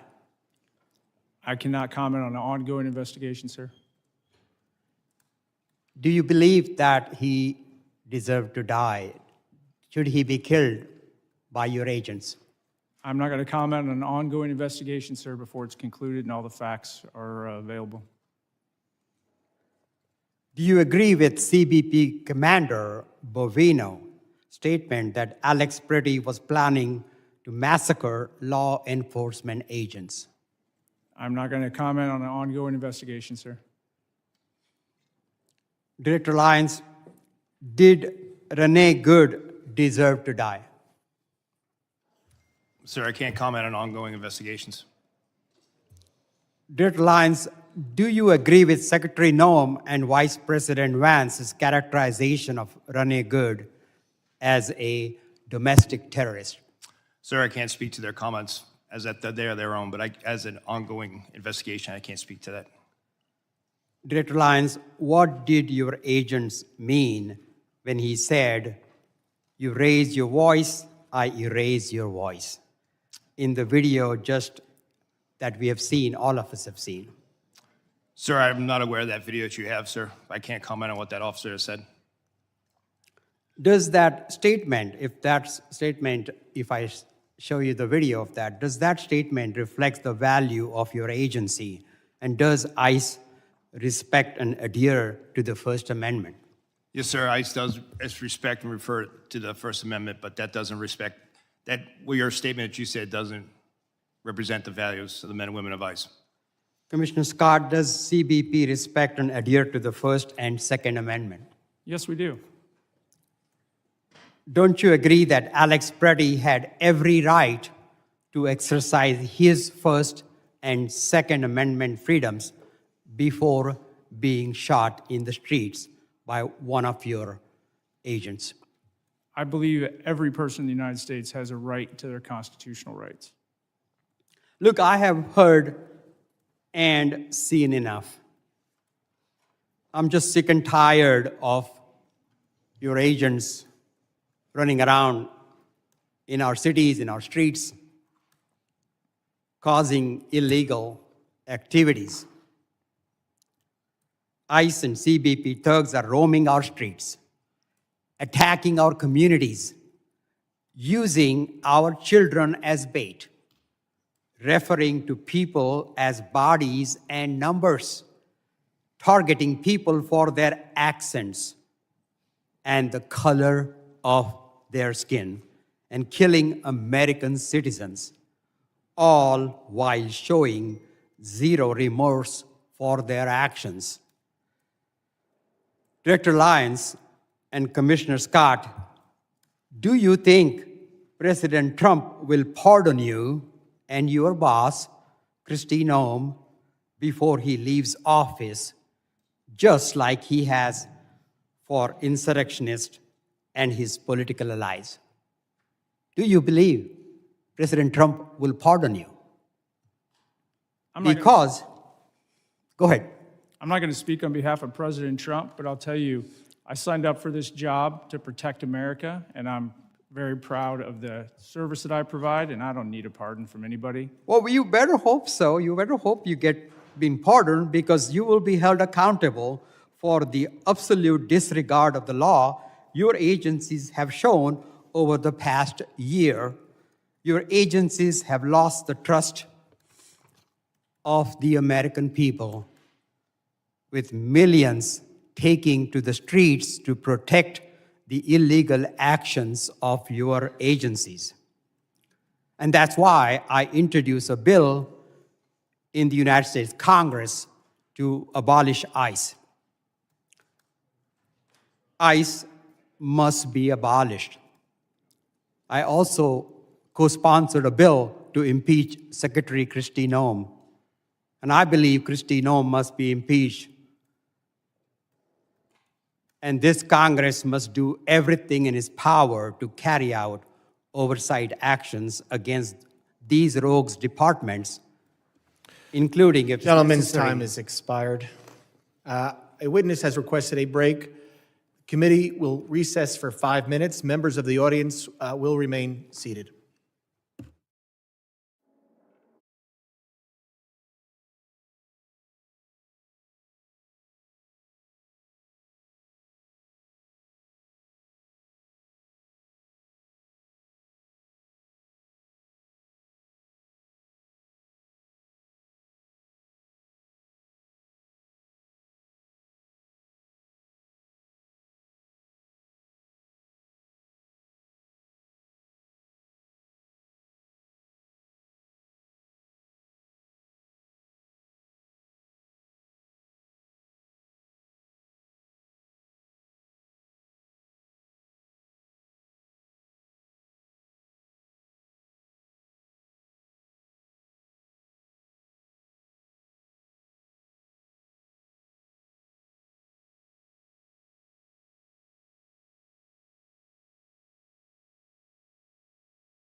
Thank you, Chairman.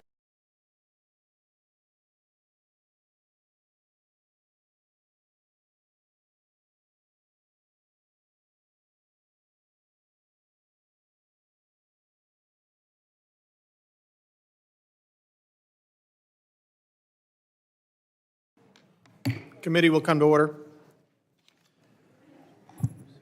I now recognize the gentleman from Texas, Mr. Gonzalez, for 5 minutes of questions. Thank you, Chairman, and thank you, gentlemen, for your service to our great country. I was speaking to some agents that were deployed from Texas to Minnesota, just asking for the ground truth of what was happening. And one of the things that stood out to me is one of the agents said, Tony, it reminds me a lot of Fallujah. Having someone that served in Fallujah, that caught my attention. And so my question first is to you, Commissioner Scott, is on the safety of our agents. In particular, I see that these task forces work, these anti-gang, these anti-terrorism task forces. But thinking of Fallujah reminds me of we were fighting a war that was the Persian Gulf when the world had changed. And so my question is there a way we can protect our law enforcement, our federal law enforcement agents, in particular through, I've got a bill in particular through bulletproof glass or ballistic windshields. Is that something you think that could help protect the law enforcement officers that are on the front lines? I think that can help protect the officers on the front lines, but it goes much farther than that because things have changed. So the tactical infrastructure at the border, the bulletproof vests, all of that helps tremendously, but we're fighting a different fight now. The reason you saw so many people surged into LA at one point and then now into Minneapolis was because we had to surge additional resources in to protect the ICE agents that were literally just going to try to make a lawful arrest. So we had to put in 2 teams, one to do the arrest and another one to deal with the protesters. Luckily, CBP, well, not luckily, unfortunately, CBP's had to build out this capability over the years because we had been dealing with increased protests at the border, mass incursions, so we trained our people how to do crowd control. But let's not miss the fact that we have coordinated, well-funded, and I think insurgencies or terrorist organizations, however you want to call it, literally trying to prevent legal laws from being enforced in the United States. That is a dramatic change. That's why we've had to shift. So we got to figure out how to protect our officers and agents more holistically. On social media, how do we keep them from being doxxed? When somebody goes to like did to Director Lyons, they follow his kid home and then have protests in his front yard and then put it out live on video. That needs to be a crime. I don't want to violate anybody's right to free speech, but going into your front yard and harassing your family just because you're a law enforcement officer, that should not be a protected action. The world has changed, and we need to change with it to make sure our federal law enforcement officers and their families are protected. My next question is for Director Lyons. Body cameras have been deployed in Minnesota. I think transparency helps regain public trust. Is there any plan to release any of the footage to the public? 100%, sir. That's one thing that I'm committed to is the full transparency, and I fully welcome body cameras all across the spectrum in all of our law enforcement activities. And yes, sir, body cam footage will be released. I agree with you completely. Everyone assumes this body camera footage is bad footage. So, in so many cases, it's the exact opposite. And we get a show from the officer's lens what exactly they're dealing with on a daily basis, not just a 15-second clip we see on TikTok or whatever it may be. I'm very pleased to hear the releasing of more public footage. My next question is for you, Commissioner Scott. As a member of Congress, I have a very similar, all of us, the question's really for all of us. As a member of Congress, what can I do to make sure what happened in Minnesota doesn't happen in my community? Put laws in place that protect our officers and agents so they can go out and do their job confidently and know they really truly have the backing. And then, I got to plug it, actually fund the programs. So when body cameras got rolled out to CBP, the technical capability of the camera got rolled out, but the funding for the personnel to support the programs and the data, that can drain basically all your other operations. So fund the entire program so that we can be transparent and that we can make sure America knows what we're doing because that trust is critically important. Thank you for that. My next question is Director Edlow. Too many times we talk about the enforcement side, which I think is very important. We see the millions of criminal aliens that are loose in our country. We got to go out there and keep our community safe. But we need to be talking more about the legal aspect of it, the people that are doing it the right way. I was very encouraged to see 65,000 visas get released not too long ago. The question I have is, What are the details? What is the timeline behind that? What is the purpose of those? Can you specifically speak to the legal visa process? Well, if you're referring to the 65,000 that were the supplemental Yes. H-2Bs. That's exactly right. So that's there's 60,000 or 65,000, 66,000, excuse me, that go out every year at 2 times in the year. And then Congress has, for many, many years, given the department the authority through the secretary to increase that based on the needs of the country. So those visas were released. I don't remember exactly Gentlemen's when the time has expired. I apologize. And again, any questions? I know I'm being tight on the rules. We have to be. There's a lot of questions. We want to get through everything today. Any members will be able to submit questions in writing, and you can detail these. Thank you very much. I now recognize the gentleman from Rhode Island, Mr. Magaziner, for 5 minutes of questions. Mr. Lyons, has ICE hired anyone who is charged with a crime related to the January 6th riot here at the Capitol? Sir, I don't have that information, but I would say no. Could you find out and please report back? Yes, sir, I'll get that. I'll take that as a get Would back. you hire someone who attacked police officers here on January 6th, even though they were unfortunately pardoned by the president? Sir, we take assault on law enforcement very serious, and we have a good, strenuous vetting program. I'm All right, sure. thank you. Commissioner Scott, how many of your agents have been disciplined for excessive use of force over the past year? I cannot comment on ongoing or I'm not asking you to current comment on personnel specific action. investigation. How many of your agents have been disciplined? I'm just asking for the total. I'll for get that excessive number force. to you. I don't have it in front of me. All right. I sent you a letter asking that question and haven't received a response. Will you commit to sending a response to me, please? Yes, sir. All right. I'd like you to view this video. This is video of what appears to be pepper spray thrown by a federal agent into Rafael Veraza's car. You okay, Mama? You okay? Seconds later, he realized his daughter, 1-year-old Ariana, was in the back seat, also battling the chemicals. Are you familiar with this incident? Yes. Okay. Now, this is a family of United States citizens who were out to get groceries at a Sam's Club in Chicago. When they arrived, they could see that there was a chaotic operation in the parking lot. They turned their vehicle to leave, at which point your agents sprayed pepper spray out of their vehicle and into the driver's side window of the Veraza's family vehicle. Is it proper procedure to aim pepper spray into the window of a moving vehicle? I'm not familiar. I don't have all the details on this. It's an ongoing I'm not asking about investigation, but to answer your specific question, Is it proper we try to procedure? avoid that. No, it's not. Try to avoid it. Because you understand it's dangerous, right? Not just for the driver, but for pedestrians, for other people who could be hit by a car if a driver is blinded, right? I 100% understand that, but you're talking about intentional versus not intentional. Well, now listen. I've been in a vehicle from the in video, one of these situations. Scott, that reclaiming got my pepper time. spray From the in my own video, this face. was clearly intentional, and you know as well as I do that in any other law enforcement agency, if an officer did this, they would be put on leave, investigated, and likely disciplined. Were any of your agents ever investigated or disciplined for this incident? I'll have to get back to you on this incident. I believe it's still an So you ongoing don't know. investigation, but we have at least 10 I'd like to show open you cases. another video. This one is from Minneapolis.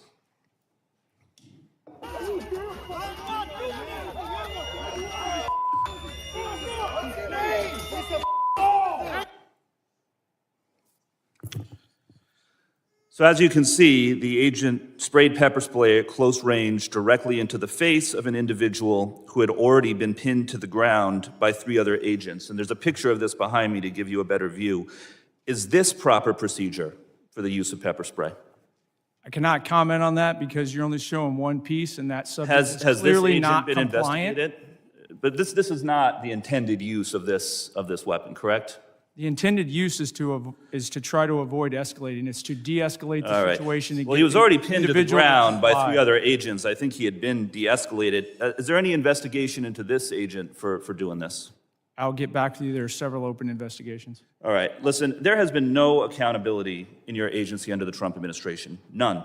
Your agency has repeatedly been caught on tape using unnecessary violence against civilians, and you can't even tell me if any of these agents have been investigated or disciplined. You are supposed to be making people safer, and instead, your agents are being unnecessarily violent. And that is why the Trump administration has lost the trust of the American people on immigration. Understand, it's not just the actions of the agents in the field, it is the lack of accountability from the top that has caused public trust to erode. And there need to be major reforms before we vote to give any of you any more funding.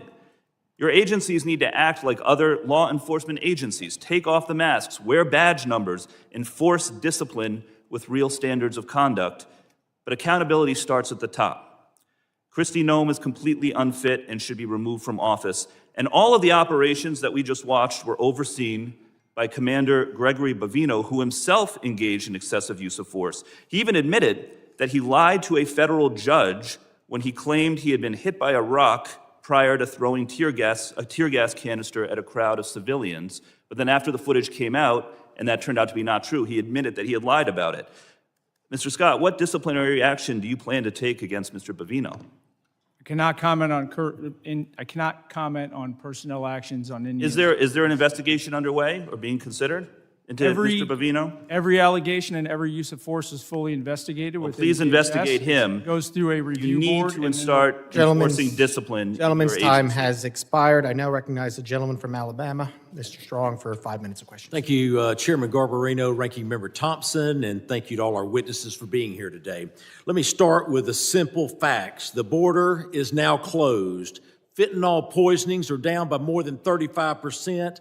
I thank each of you for your service to our country. I remember in April of 23 when then Secretary Mayorkas testified before this very committee that the U.S. border was, and I quote, secure, close quote, and not open. At the same time, under his leadership, illegal alien population surged to over 11 million. They were coming from more than 160 different countries as migrants were released into our country by the millions. That's what the Biden administration, in concert with Secretary Alejandro Mayorkas, did to America. They sold America out. The consequences of their failures were predictable. When the United States failed to enforce its border, the winners are not legal immigrants or American communities. It's the cartels, drug smugglers, human traffickers, and violent criminals. We didn't need new laws to stop this crisis. We needed a president willing to enforce the laws already on the books. President Trump did exactly that. Another promise made, another promise kept. And today, the number of illegal aliens being released into our country is zero. Zero. That's what it took a president to make the hard decisions, and America is better because of it. So my question is straightforward. Commissioner Scott, was Secretary Mayorkas telling the truth when he testified before this committee that the border was secure? Consistent with my prior testimony, no, he was not. As you stated earlier, the underlying immigration laws haven't fundamentally changed in decades. What has changed is how different administrations choose to enforce these laws, particularly during the previous administration. It was 100% orchestrated to allow illegal aliens to invade our country under the Biden administration. From an operational standpoint, how important is consistency and enforcement for deterrence and border control? It's extremely important, and we keep talking about immigration, but let me remind people, border security really is national security. The cartels use illegal immigration to literally overwhelm law enforcement at the border and bring in all kinds of other threats. It's the second wave that always is the most critical. The Interior Enforcement sent a message around the world that we're not going to just let you go. It took away the marketing ability of the cartels to get people to come to the border and overwhelm law enforcement.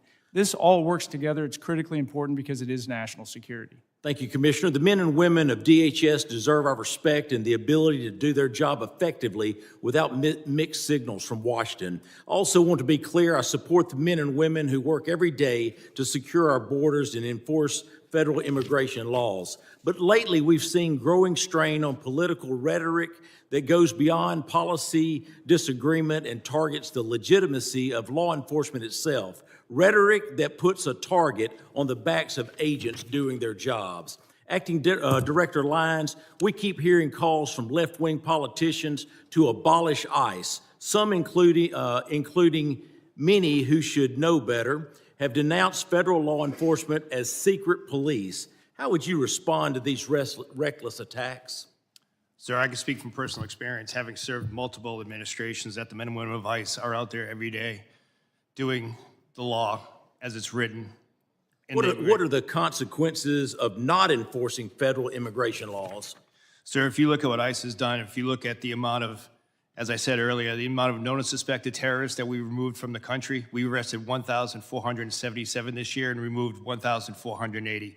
Just that impact alone, along with the 7,800 gang members, makes a significant impact on public safety and national security. Thank you. Turning to you, Director Edlow, the U.S. Citizenship and Immigration Service plays a role in administering legal immigration and protecting the integrity of the system. When immigration enforcement is undermined or treated as illegitimate, how does that affect USCIS's ability to manage lawful pathways, prevent fraud, and maintain public confidence in the legal immigration process? It makes it absolutely impossible, Congressman, and that's why we've done everything we can to administer that system now and to not cut corners that were previously cut during the last administration. Thank you. Mr. Chairman, I yield back. The gentleman yields back. I now recognize the gentleman from New York, Mr. Goldman. 5 minutes of questions. Thank you, Mr. Chairman. Mr. Lyons, what guidance have you given to your agents about asking people walking on the streets of America to show proof of citizenship? Sir, as I stated earlier, the men and women of ICE, deportation officers, special agents, we conduct targeted intelligence-driven operation. We don't walk around on the streets asking people about their American citizenship. Really? So all of those individual American citizens who have been randomly asked are lying. Is that what you're saying? Sir, if the men and women of ICE are conducting an investigation, whether it be for Title 8 immigration enforcement or Title 18 criminal enforcement, they'll ask someone their nationality. Right, but that's not targeted because they're asking all sorts of American citizens, including off-duty law enforcement. Now, have you directed at any point your agents under the Supreme Court's racial profiling ruling to only stop non-white people and those who look like immigrants to ask for their citizenship papers? No, sir, I haven't.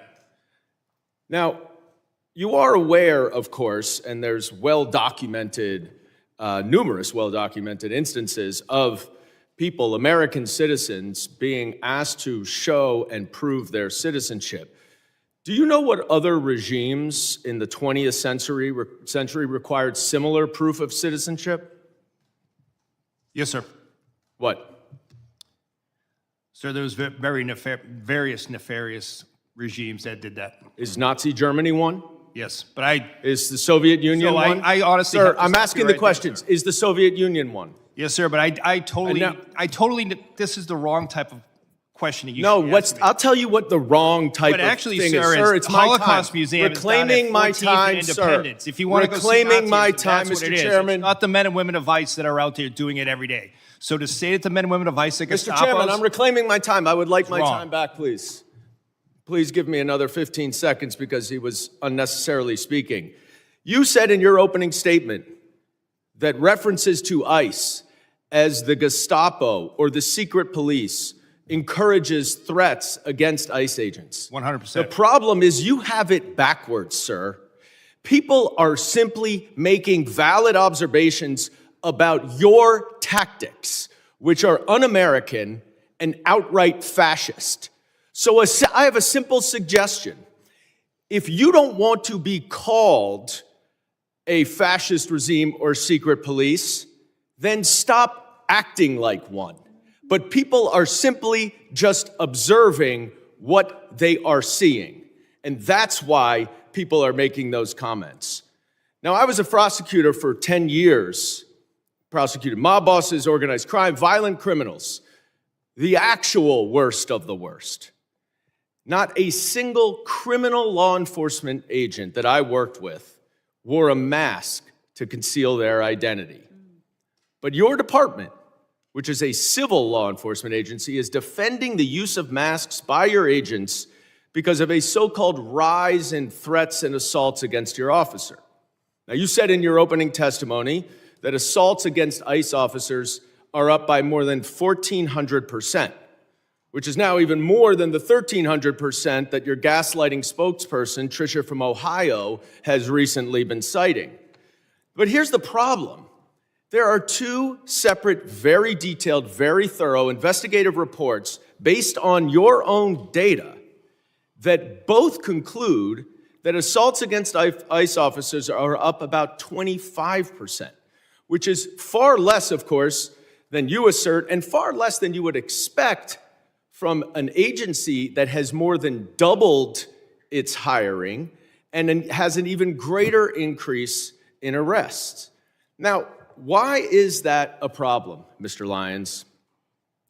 It's a problem because the explanation that your agents are wearing masks because of fear of assaults or doxing is outright bogus.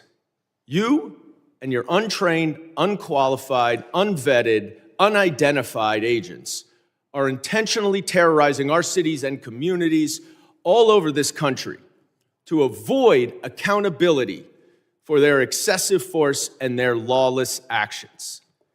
That is why you're wearing masks, so no one can hold you accountable, and you know that the FBI is not going to, because notwithstanding all of the investigations all of you say are going on, the Department of Justice and the FBI has stated they are not investigating those two murders. This is not the America that I know and love. This is not the America my immigrants came to. And it's long past time that you rein in your out-of-control agency and start following the law and the Constitution, and I yield back. Gentleman's time has expired. I now recognize the gentleman from Arizona, Mr. Crane, for 5 minutes of questions. Thank you, Mr. Chairman. It's interesting being in this hearing today, where my Democrat colleagues continue to demonize ICE and Homeland Security. I think history and context are very important here. It's not lost on most of the American public that my Democrat colleagues actually caused this entire crisis with their open border policies that they all voted for, letting in close to 15 million illegal aliens. I also want to go through real quick some numbers of ICE deportations with other presidents who I believe both you, Mr. Scott, and you, Mr. Lyons, have worked for. Under President Clinton, 12 million illegal aliens were deported and removed from this country, some voluntary, some departures. Key, no riots. Under President Bush, 2 million, no riots. Obama, who was often referred to as the deporter-in-chief, 5 million, including returns, no riots. President Trump in his first term, 2 million deported, no riots. President Biden, 4 million, including expulsions, varying by estimates, no riots. President Trump again this year, 625,000 with 2 million voluntary leaving through CBP Home App. Mr. Scott, can you explain why these other presidents that you work for, both Democrat and Republican, have deported far more people than this president and we've seen no riots? I would say it has a lot to do about rhetoric and misleading the American public about what's really going on and how important border security really is to this nation. Let's talk also about my Democrat colleagues and something they also supported, and that's these sanctuary cities. I think that's very important, and I don't think a lot of Americans really understand these sanctuary cities. Mr. Scott, Mr. Lyons, is it true that you would rather send your officers into a jail to get some of these illegal alien criminals? Is it safer for your agents and also the illegal alien criminal if your officers are able to go into a jail instead of having to go out and find them on the street? Mr. Lyons, I'll start with you. Yes, sir, it would be. You wouldn't see the amount of law enforcement officers involved in immigration operations. Right. How about you, Mr. Scott? I 100% agree with the director, and just as importantly, it would allow me to put more agents back on the border to prevent people from getting in here in the first place. Let's also talk about these riots. Mr. Scott, Mr. Lyons, do you guys remember any riots, when for some of these victims that were assaulted and victimized by illegal alien criminals like Nate Baker, Laken Riley, Fletcher Harris, Skylar Provenza, Ivory Smith? I've got a whole list of them. Do you remember any riots from our Democrats or their constituents when any of these American citizens were victimized by illegal alien criminals? No, sir. No, sir. Why do you think that is? Because that's the question that I get asked all the time. Congressman, why do the Democrats care more about illegal alien criminals than they care about these American citizens, many of them who are young, have their entire lives ahead of them? didn't show up to a protest, right, to obstruct federal law enforcement. They're just going about their daily lives and they get victimized by people who aren't supposed to be here. Why do you think they don't care about American citizens? I cannot speculate, but when I look at the chaos that it creates and the corrosive nature that it creates, I go beyond the politics of the United States and I look at our nation-state adversaries like Iran, Russia, and China and their influence on social media to keep this negative discourse going. And I think this is a much bigger issue than we're actually admitting that it is in here. I want to tie this together to something that's very pertinent that's going to happen this week here in Congress, where the American people are going to see the bookend of what's going on. We are going to attempt to pass the Save America Act, okay? Which requires documentary proof of U.S. citizenship to register to vote. It imposes photo ID requirements to vote, and it penalizes officials who do not enforce these requirements. And you won't see most of these folks over here on the other side that are demonizing you guys right now. You will not see them support it. So they let millions and millions of illegal aliens into the country. They set up these sanctuary cities so you can't go enforce these federal laws that are on the books that Congress has passed. And now they won't vote to stop these illegals from voting in our elections.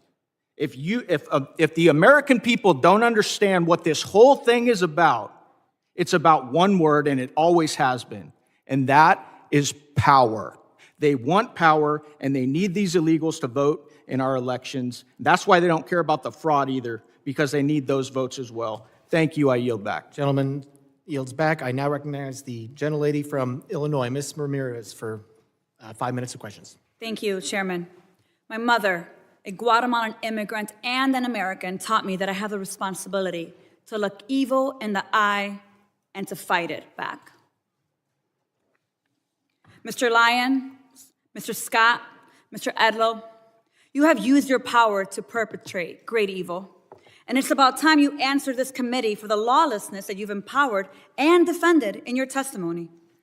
Mr. Lyons, I want to start with you. And I want to talk about ICE. Because under your leadership, ICE has shot and killed Silverio Villegas Gonzalez and Renee Good, violated nearly 100 court orders in January alone. You've used banned chokeholds in more than 40 cases, engaged in warrantless arrests despite of a consent decree, and you used children as bait to put 3,800 children in detention. You created traps for people at immigration court who were following the law and doing it the legal way. And you broke the law by entering into people's homes without a judicial warrant in violation of the Fourth Amendment. Now, let's talk about you, Mr. Scott, and CBP next. Under your leadership, CBP has attempted to execute Marimar Martinez, shooting her 5 times and not releasing the footage that you should release so that we can see the evidence, murdered Alex Preddy, used chemical agents dozens of times in Chicago after a judge ordered you to stop, conducted warrantless surveillance and racial profiling, and acted with total disrespect and disregard for the law while engaging in roving patrols, plate switching, dangerous traffic maneuvers, and observer intimidation. Again, criminals act with that total disregard for the law, and we continue to see it. You would both have us talk about respect for your mission and your agents. But your agencies are unaccountable, paramilitary forces, and I have just as much respect for you as I do for the last white men who put on masks to terrorize communities of color. I have no respect for the inheritors of the Klan Hood and the Slave Patrol. Those activities were immoral then and criminal, and so are yours. And that brings me to you, Mr. Edlow, and USCIS. Truly, USCIS is the most disappointing part of this whole panel for me. Mr. Edlow, let me ask you a question. Is USCIS's mission to uphold America's promise as a nation of welcome and possibility with fairness, integrity, and respect for all we serve? Yes or no? Is that the mission? Congresswoman, the mission is to administer the lawful immigration system. Okay, so let me move on. So it is not for the possibility of fairness, integrity, and respect. I get that. I want to tell you about Stephen, my constituent, Mr. Edlow. Stephen is a 14-year-old with autism who is seeking asylum. This child has spent 60 days in detention center after he was detained with his dad at a check-in. Let me ask you this. What kind of agency would strip asylum protections from children, even those with pending asylum claims, and deport minors without due process? You don't have to answer that. It's your agency, Mr. Edlow. You are doing that to Stephen, my constituent, an 8th grader. You have abandoned the mission and allowed USCIS to become a tool in DHS's abusive enforcement apparatus, Mr. Edlow. It is shameful to see what USCIS has become. As I've said before, DHS, ICE, and CBP, they're not really rogue. Congress designed DHS to violate our rights under the pretense of securing our safety. I'm gonna say it loud and clear, and I'm proud to stand by what I say. DHS cannot be reformed. It must be dismantled and something new must take its place. Because if we let DHS persist, it will continue to be a weapon that can be pointed at anyone the government considers the public enemy. And let me tell you, fascism always requires a public enemy. But the power of the people is stronger than the weapons they would wield against us. So Mr. Lyons, Mr. Scott, Mr. Edlow, you have weaponized the government.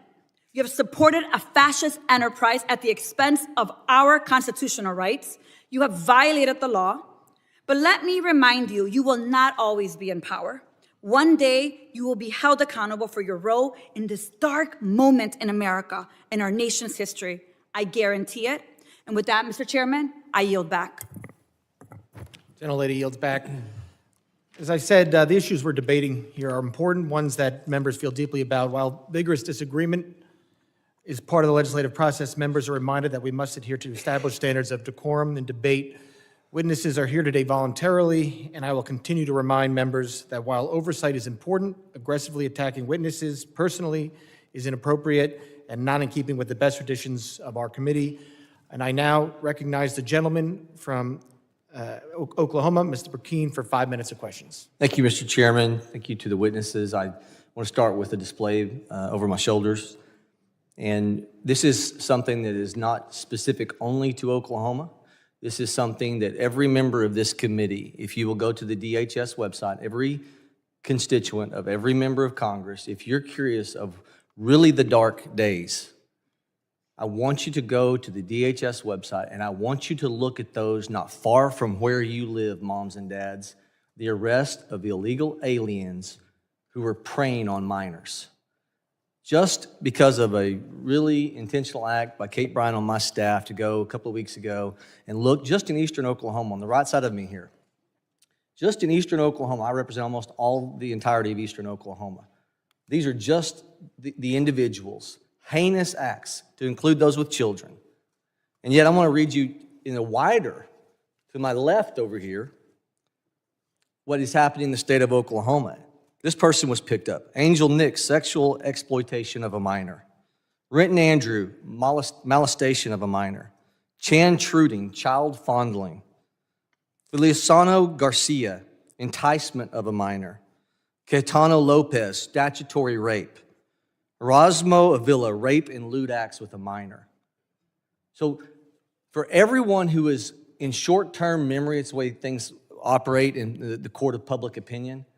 Everyone is looking and you're forgetting the conversations you were having 2 and 3 years ago. If you had teenage kiddos wanting to go outside of your home and you knew that they were going to go to Dallas, Texas, or some city, and you knew that you had to have a conversation with them with what was happening, the 15 million you knew were in the country illegally, that you had no idea what they would be doing, who would they be preying upon. And moms and dads, don't you feel just a little bit safer if we're going to be gut level honest? That's the realization of what the generational opportunity this administration has afforded this country. It's the ability to feel safe over the madness of opening the border for that 4-year period that allowed 15 million people. You don't know where they came from. You don't know their background. You don't know their history. And this that is occurring right now is designed to make sure we have law and order in this country. If you do not have law and order, you don't have prosperity. So to all those who are second-guessing the reactionary moments, to the law enforcement who have to respond in real time, the quarterback who's questioned Monday morning because he's facing a 300-pound defensive lineman, it's easy to do that. But law enforcement walks out of their home every day and is faced with life or death questions. And we have to understand they are the ones who are affording us the opportunity for our children to feel safe against these that are in your backyard. It's not just in the north. It's not just in Minneapolis. It's not just in Minnesota. They're in every state in the country. Go to the Department of Homeland Security website and Google your area and look at who's being picked up in your backyard. That's how we recenter this conversation to truth. I want your children protected. I am grateful for this president who wants your children protected and an administration. The same playbook is happening now to create chaos and take your eye off the real goal, which is to secure our communities, to get back to a place of safety. Mr. Lyons, can you describe, because of not allowing these people to stay in jails, these sanctuary cities are letting them go, thousands released from jail because they will not cooperate with ICE. And when ICE tries to execute a detainer, ask them to hold a criminal illegal alien for potential deportation, how is this compared with other non-sanctuary city regions in the country? Sir, it's night and day. With the jurisdictions that we do have cooperation, we're able to take that individual in a safe, secure environment. Not only is it a safe, secure environment for the officers and agents, but it's also for the individual and the community, because we only need 1 to 2 officers to make that arrest, where now we're historically 5 or 6, we need up to 15. From what you've seen in terms of protests in Minnesota and elsewhere, do you get the sense these agitators are trying to provoke your agents into reactions? Yes, sir. Can you expound upon that? We've seen multiple times, and unfortunately, we saw like the shooting in Dallas, where agitated groups use apps to identify the location of ICE officers, sometimes prior to even the law enforcement action begins, and sometimes using those apps put the officers and as well as other federal agencies and local agencies with them in danger because it exposes the fact of where a law enforcement operation is happening. Mr. Scott, can you describe how the 300,000 children, the UACs, unaccompanied minors, that we're trying to find them, how these protests are stopping us from being able to recover those? Gentleman will respond in writing to that question. I now recognize the gentleman from New York, Mr. Kennedy, for 5 minutes. Thank you. Mr. Lyons, your written testimony today does not make one single mention of Renee Nicole Good or Alex Preddy. Not one. 2 American citizens have been murdered at the hands of your agency, and you have deliberately chosen under oath before Congress to ignore these tragedies. And so today, in my 5 minutes, I look forward to getting the American people some answers and some accountability that I believe they deserve. Mr. Lyons, I have some simple yes or no questions. Do you believe the U.S. Constitution provides due process for everyone in this country? Yes. Do you believe American citizens have the right to protest freely without being assaulted or killed by our government? Yes. Do you believe there should be an independent investigation when an innocent person is killed by a law enforcement agency in this country? Yes. Do you believe your agency has a legal obligation to follow court orders? Yes. Well, Mr. Lyons, you have a very strange way of showing it, with a federal judge finding that your agency is in violation of 96 orders in 1 month alone, and that's just Minneapolis, Minnesota. This administration and the agencies represented before us have shown a complete and utter disregard for the law and the Constitution. Renee Nicole Good and Alex Preddy, both American citizens, both dead at the hands of federal agents. Alex Preddy was a VA ICU nurse who dedicated his life to healing people, healing veterans. I worked as an occupational therapist for over a decade. In that video that we've all seen, it was Alex Preddy who was doing what healthcare workers do, what nurses do. They help people who are hurting, help people who are in trouble. In this case, helping a fellow peaceful protester who was shoved to the ground right before your agents shot him 10 times. And we're now learning that FBI Director Kash Patel stopped the U.S. Attorney's Office in Minnesota from investigating the death of Ms. Good because of fear that an investigation would contradict President Trump's falsehoods that she violently, willfully, and viciously ran down an agent. 6 federal prosecutors resigned rather than participate in the cover-up. Kristi Noem, Stephen Miller, and you, Mr. Lyons, have appointed yourselves judge, jury, and executioner, allowing American citizens to be gunned down in our streets with impunity. We all know the president is a liar. He's sold snake oil his entire life, but he can't tell us and the American people that we did not see with our own eyes what we saw in that video. 2 Americans shot dead in cold blood. The American people aren't stupid like he thinks we are. The fact that our government murders American citizens, lies about it, and then refuses to investigate or seek justice is beyond abhorrent. It's un-American. Mr. Lyons, in America, we shouldn't have secret police. We shouldn't have masked government agents executing citizens in the streets.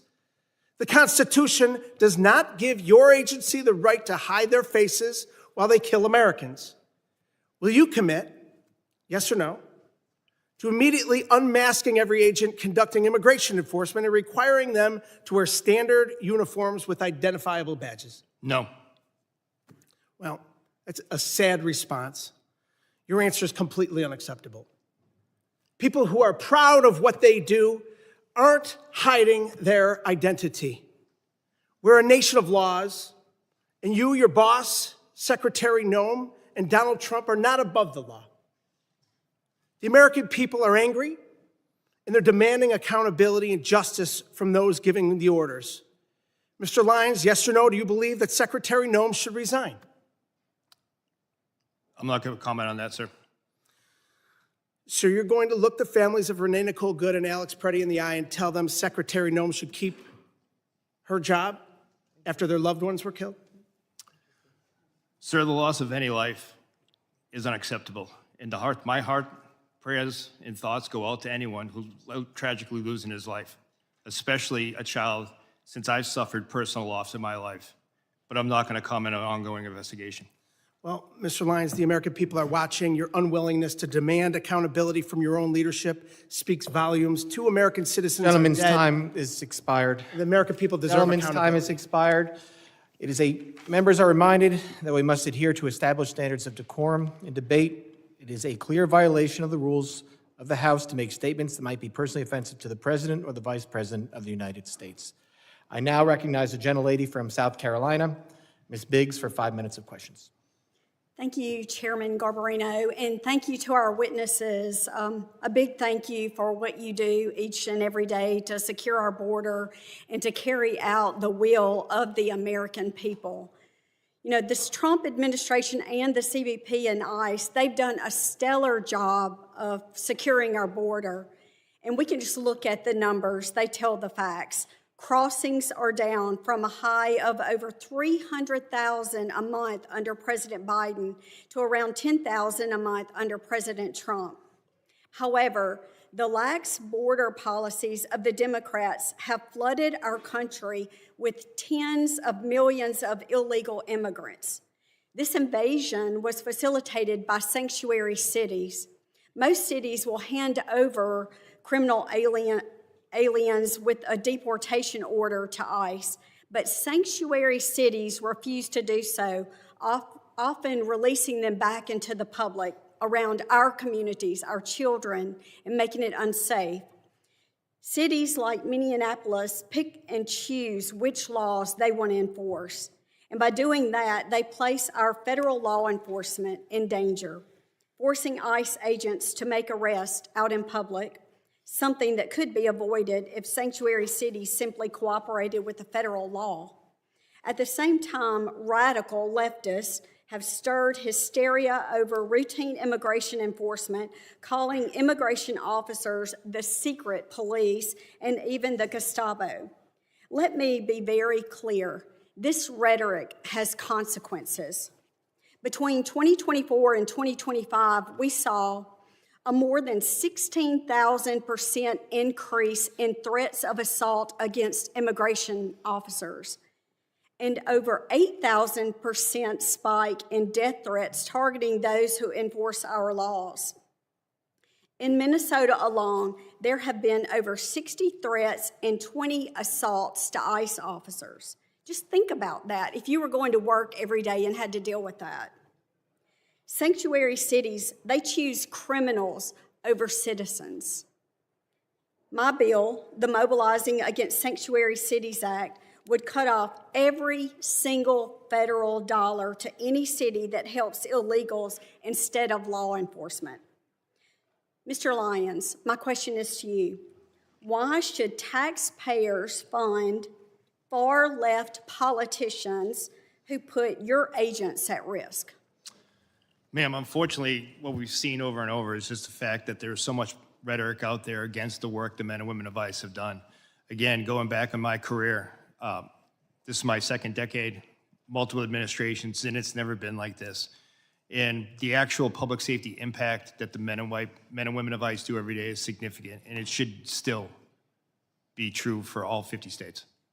Thank you. So I want to take it a little closer to home. What's happening in my district, the 3rd District of South Carolina, it should alarm every single individual. These are real crimes committed by individuals illegally in our country, right here in our communities, confirmed by the Department of Homeland Security. We heard a little bit from my colleagues earlier. So let me just give you a few of the worst. Vehicular homicide, child cruelty and indecent exposure, armed robbery, assaulting a police officer with a weapon, and making terrorist threats. And I could go on and on. We're also seeing convictions for drug trafficking, burglary, forgery, repeated illegal re-entry, and more. And this is what I consider chaos. And it's the direct result of open border policies that put American lives at risk. But amid all of this, we're seeing true heroes step up. Our federal immigration officers are on the front lines of securing safety and prosperity for us and for our children. They've been given a difficult task, but they are up to the job and certainly meeting the demands. We stand behind our immigration officers and their historic mission to restore the rule of law to the United States. And right here at home, our local law enforcement is rising to meet the challenge, and I'm very grateful to them. So just look at Anderson County Sheriff's Department, which you'll see in the photo behind me, which recently seized 180 pounds of cocaine. That's 180 pounds of deadly drugs that will never reach our streets, thanks to the courage and commitment. So I just want to say thank you, and I'm grateful for the job that you do. Gentlelady yields back. I now recognize the gentlelady from New Jersey, Ms. McIver, for 5 minutes of questions. Thank you, Mr. Chairman and Ranking Member. Mr. Lyons, as the senior official lead in ICE enforcement, much of today's scrutiny falls on you, and it should.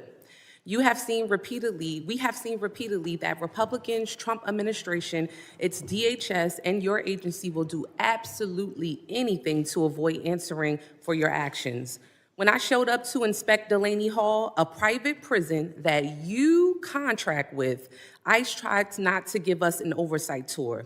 Then, instead of taking accountability for ICE's attempts to keep us from seeing this facility's conditions to know if people's basic rights were being upheld, this administration is doing all they can to try to put me in prison for 17 years. When ICE shot and killed Renee Good, Kristi Noem called her a domestic terrorist. When Alex Preddy, you all tried to tell us he was threatening officers with a gun, but all we saw was a phone. This administration's clear lies fell apart, not because someone had a come to Jesus moment, but because we saw these murders from every angle. You are only here because public outrage has become so unavoidable. You are here, Mr. Lyons, because white people are getting shot in the face and chest when the cameras are rolling. Because now my Republican colleagues care about optics. But when Keith Porter Jr., a Black American citizen, a son, a father, and a man loved by many was killed by an off-duty ICE agent on New Year's Eve, there were no hearings. So this is for him today. In my district, Jean Wilson Brutus, a Haitian immigrant, a beloved family man, died within 24 hours of being in ICE custody. He is just one of more than 30 people who have died in ICE custody last year. This is for all of them. Every human being your rogue, out-of-control agency has hurt, hunted down, imprisoned, killed, and continue to hold hostage even after they have agreed to be deported. We know this administration doesn't care about protecting people or sparing lives. We all see so plainly what you are doing, what you have been doing to Black and brown folks, immigrating your cruel agenda in the streets, which is their right to do. This is the despicable but predictable result of an agency that laughs at oversight, receives billions to deploy lethal force on our neighborhoods, and seems to believe that they are above the law and should be without accountability. This administration believes it can act first, explain later, or hell, never explain at all, as we see here today. You all seem to think you are the highest power who decides which people deserve dignity, protection, due process. But you are wrong. We are here for answers. We are here for accountability, and we are here because people are dying. Let me repeat that. People are dying, and you don't seem to care. So, Mr. Lyons, I've heard my colleagues ask many questions over and over again, and you cannot answer them. So let me ask you some questions that you may be able to answer. Mr. Lyons, do you consider yourself a religious man? Yes, ma'am. Oh, yes. Okay, well, how do you think Judgment Day will work for you with so much blood on your hands? I'm not going to entertain that question. Oh, ma'am. okay, of course not. Do you think you're going to hell, Mr. Lyons? I'm not going to entertain Of course not. How many government The gentlelady will agencies- suspend. The How many- gentlelady will suspend. Chairman? A gentlelady will suspend. As I said, the issues we're debating here are important to ones that members feel deeply about. Thank you, While Chairman. vigorous disagreement is part of the legislative process, members are reminded that we must adhere to established standards of decorum and debate. The witnesses are here voluntarily, and I will continue to remind members that while oversight is important, aggressively attacking those witnesses personally is inappropriate and not in keeping with the traditions of our committee. Mr. Chairman, I'm just asking a question. You guys are always talking about religion here in the Bible. I mean, it's okay for me to ask a question, right? But let me continue on. I got your note. All right, the gentlelady may resume. Thank you so much. Let me get back to my question, Mr. Chairman. Thank you. I appreciate you. How many government agencies, Mr. Lyons, are you aware of that routinely kill American citizens and still get funding? Ma'am, I'm not going to entertain that. Of course you're not. Exactly. Exactly. Once again, questions that you cannot answer. And that is exactly why, Mr. Chairman, and to this committee, to my colleagues, and to my colleagues across the aisle, this is exactly why we should not be funding this agency. The people are watching you. They are watching you. And this is why we need to abolish ICE. With that, I yield back. Thank you kindly. Gentlelady yields back. I now recognize the gentleman from Colorado, Mr. Evans, for 5 minutes of questions. Thank you, Mr. Chairman, Ranking Member, for this important hearing. This past year has been historic for national security thanks to the joint work between the agencies present today and our Republican colleagues. The Big Beautiful Bill unlocked billions of dollars to finally secure the border and deliver much-needed support for law enforcement officials who keep us safe every day, slashing things like the scourge of overdose deaths that claimed approximately 400,000 lives under the previous administration, and this is despite increasing violence against federal officers, which has been inspired by fear-mongering from the Democrats. As a soldier for 12 years, as a cop for 10 years, and as the only Latino in Colorado's delegation, it's been my long-standing position that with a secure border, we must use all available resources to target the worst of the worst, violent offenders like murderers and rapists, and so-called non-violent like drug dealers and thieves and child porn producers. Get the gangsters, not the grandmas. Director Lyons, is ICE's priority the apprehension and removal of criminal non-citizens rather than the broader population of illegally present individuals? Yes, sir. ICE's continued focus is on the criminal aliens that are in our neighborhoods. Thank you. Unfortunately, Democrats in my state in Colorado champion soft on crime sanctuary policies at the state level and in cities like Denver, which borders my district. These policies not only impede federal investigations that target cartels, gangbangers, entities like Tren de Aragua, MS-13, the Sinaloa cartel, but they also endanger our communities by releasing dangerous criminals back into the streets who continue to traffic drugs, steal cars, intimidate families, and recruit children. In fact, fentanyl overdose rates in Denver are going up in 2025. It's common sense that when local or state police arrest an individual for a crime, those officers should be able to obtain basic information about the arrestee, and those state and local officers should then be allowed to share information with federal law enforcement to communicate threats, honor detainer requests, and work together to ensure national security and public safety. So, Director Lyons, can you please explain how ICE works around sanctuary policies to go after the worst of the worst? And do these sanctuary policies that release criminals back into the community increase or decrease ICE's presence in the community and the temperature of the interactions that ICE has with the community? Sir, when we deal with sanctuary jurisdictions, we do have to have more law enforcement officers in the street. Like I said earlier in my testimony, we'd much rather have the chance to take a aggravated felon, repeat DUI offender into custody at a prison, local jail, or some type of lockup environment where it's safer for my officers and for not only the individual, but that community as well. And then given the opportunity to take that person into custody before that person can reoffend. Unfortunately, as a field office director, when I ran the Boston field office, we saw too many times that we placed a detainer on a sexual assault individual who just went out later after the detainer was dropped to rape again. And that is why we need cooperation at all levels, especially the local and state. Thank you. Director Lyons, my district, 40% Hispanic. It's full of successful business owners and strong immigrant families.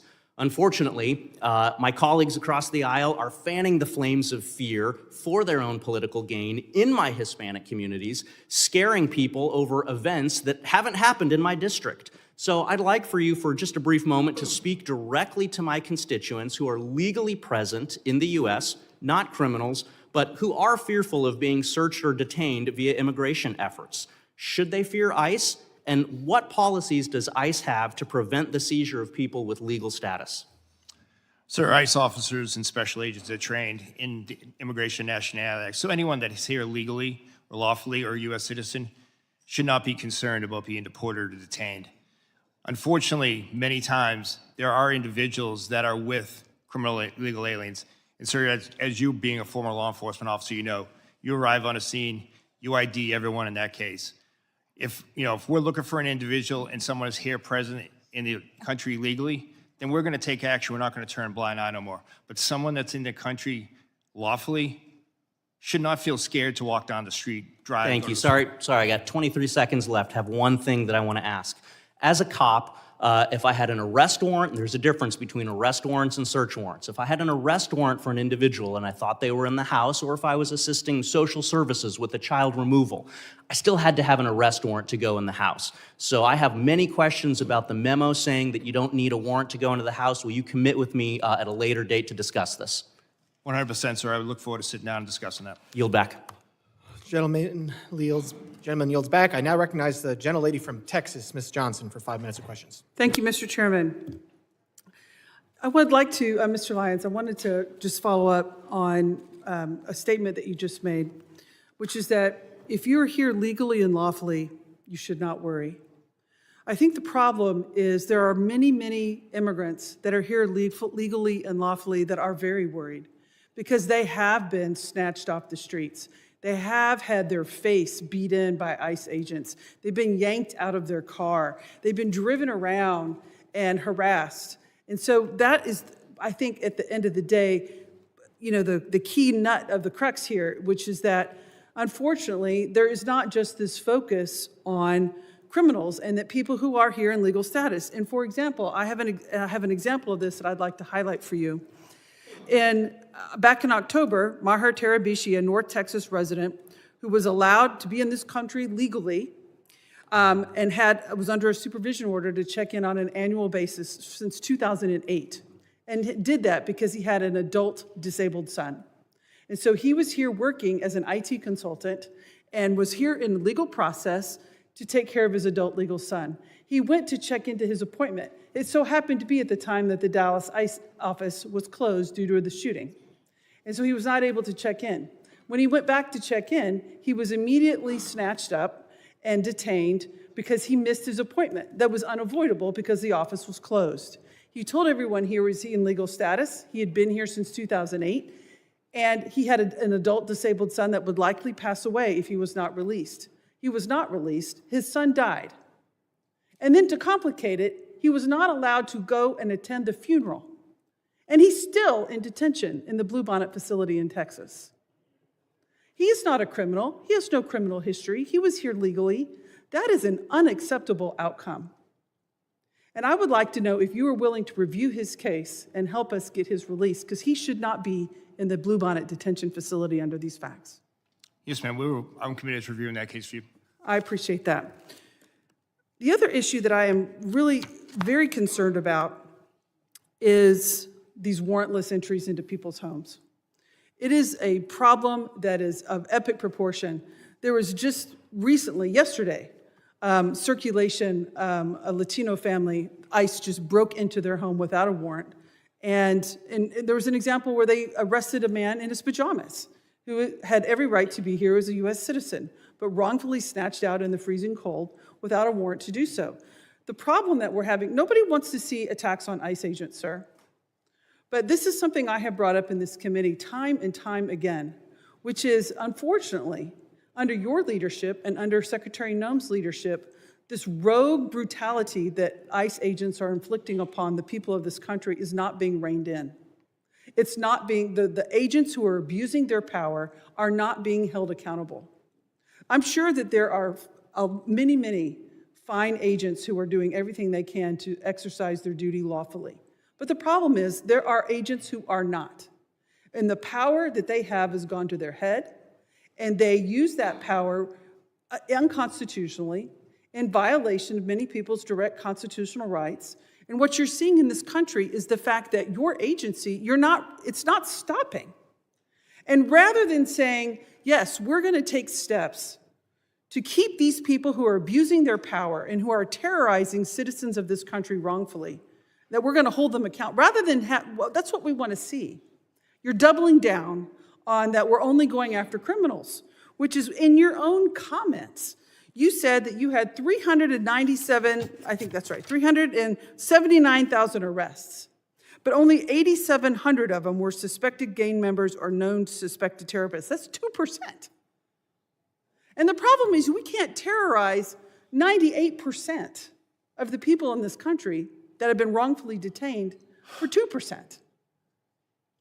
That's not how the system works, and that is not okay. And so we have to do a better job. And so what procedures are you putting in place to hold agents accountable who clearly have a hot trigger and who clearly abuse their authority because someone has a phone and a whistle? Ma'am, ICE does have the Office of Professional Responsibility. It's a robust internal investigation agency that does investigate allegations of special agent or deportation officer misconduct, and we do take everyone seriously, and we do investigate those. Well, those are not being publicly reported, and so that's where there's a huge breach of the public trust, because there does not appear to be any accountability, sir. Thank you, and I'll yield back. Gentlelady yields back. I now recognize the gentleman from Pennsylvania, Mr. McKenzie, for 5 minutes of questions. Thank you, Mr. Chairman, and I appreciate all of our testifiers being here today. Before I begin, I would like to thank all of our members of law enforcement across the country who work every day to keep our communities safe, and also to their families that sacrifice. We know that it's a challenging job, and the environment is made particularly challenging by those who want to oppose our law enforcement from carrying out their lawful duties to keep everybody in our country and our communities safe. As was discussed earlier, there are a couple areas, though, where I think it's appropriate to discuss potential reforms and the way that we can improve our government operations. DHS guidance indicates that ICE does not arrest or detain U.S. citizens. On the other hand, social media is full of reports and accusations that this is occurring. As you know, any accusation that an American citizen's rights are violated is very serious. Can you clarify, Mr. Lyons, whether this is something that it occurs, and what are the circumstances where a U.S. citizen might be detained, and what steps does ICE take to prevent mistakes? Yes, sir. I appreciate the question. Well, unfortunately, there's a misnomer that ICE is just a civil enforcement agency, and that's completely wrong. ICE enforces over 400 criminal statutes as well. Special agents, especially with the Homeland Security investigations, they're consistently out there doing human trafficking cases, drug cases, terrorism cases. And we do encounter U.S. citizens, and those who do commit federal crimes are arrested. But under Title VIII, no U.S. citizen is subject to civil immigration enforcement, and that just doesn't happen. There are multiple safeguards in that way, and if a U.S. citizen is detained in the course of an immigration investigation, they're quickly released. We don't take action on American citizens. If it does occur where a U.S. citizen is detained during the course of another investigation, how is that documented and conveyed to the public about the fact that this did occur and what the circumstances around that were? So, sir, if you say it's a separate investigation, if it comes to a criminal case, obviously a lot of those are under seal or ongoing investigations. We won't expose that. But we're transparent in the case when it comes to any U.S. citizens that's detained in any law enforcement operations that's subsequently arrested. I appreciate that. I think greater transparency could be beneficial for both the American public and everybody involved here if we clearly articulate what occurred in many of these instances. I've seen it myself when I'm looking into local issues in our community. There are oftentimes two sides to the story, and when it is actually conveyed what did occur and why it occurred, there's a greater understanding in our local community of the law enforcement activities that occurred. The second thing I would like to hit on is jurisdictions, which are sometimes referred to sanctuary cities. Not a clear definition, as we all know, but local authorities in our community. We have Northampton County, which does not honor ICE detainer requests for 48 hours and properly convey to ICE and law enforcement about the release of that individual, when that may occur, or even during that detainer period, allow ICE to come onto their property to make an arrest in a secure facility. Obviously, that leaves our community in a vulnerable position. In our case, members of Tren de Aragua, domestic abusers, have been released onto the street, and ICE had to stake out that location, making the arrests in an unsecure way out in the local community. From your perspective, how does this dynamic affect public safety and day-to-day operations, and where or how can we change and improve the coordination between ICE and state and local partners? Thank you, sir, again. And what I would say is just very basic communication would go a long way for public safety.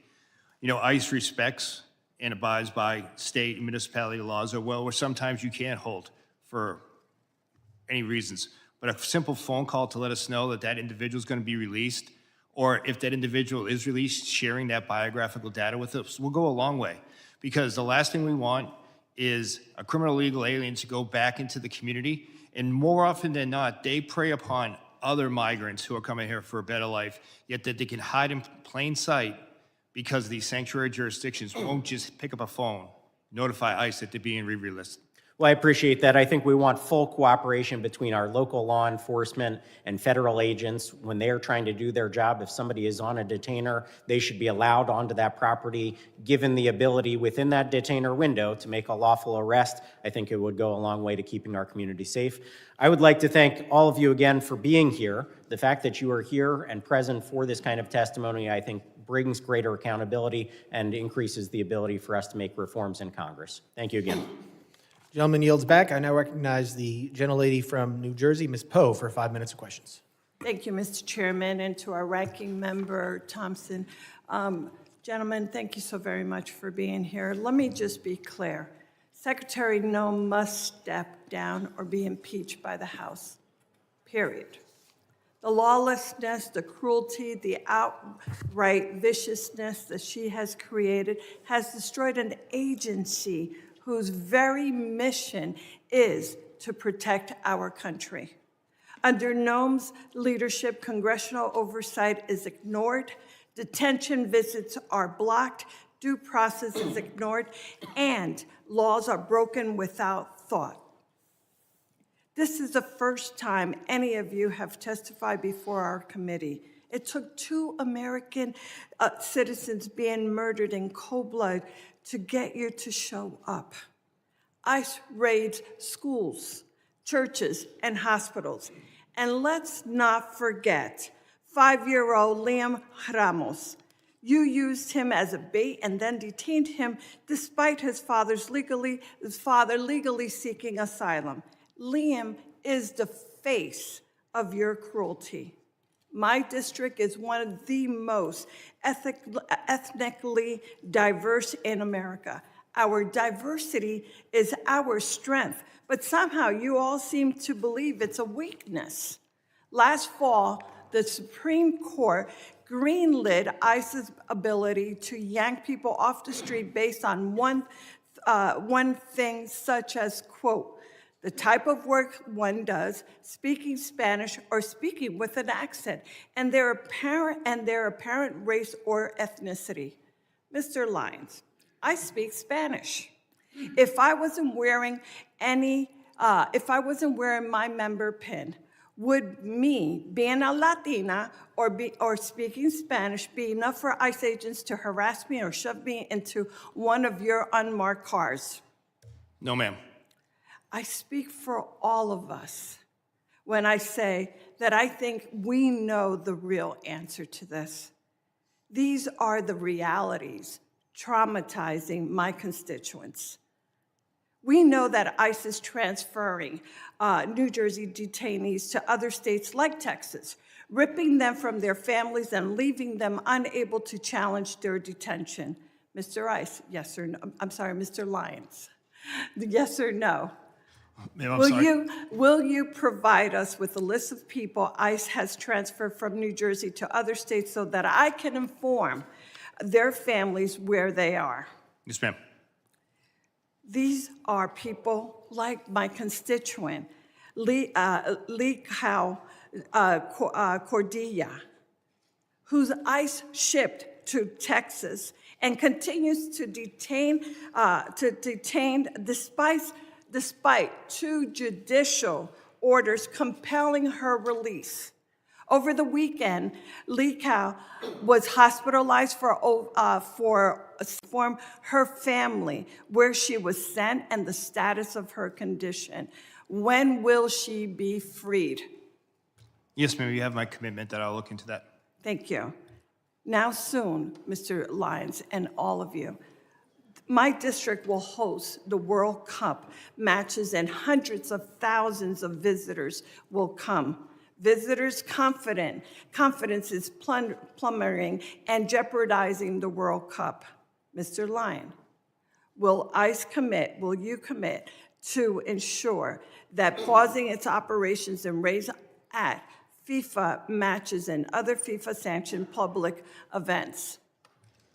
Ma'am, ICE, specifically Homeland Security Investigations, is a key part of the overall security apparatus for the World Cup. We're dedicated to securing that operation, and we're dedicated to the security of all our participants as well as visitors. You realize that if they feel that they're going to be wrongfully incarcerated or wrongfully pulled out, that's going to hurt this entire process. I hope you realize that.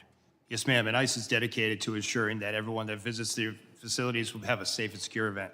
Without these assurances, our local communities and national reputations will indeed be suffered.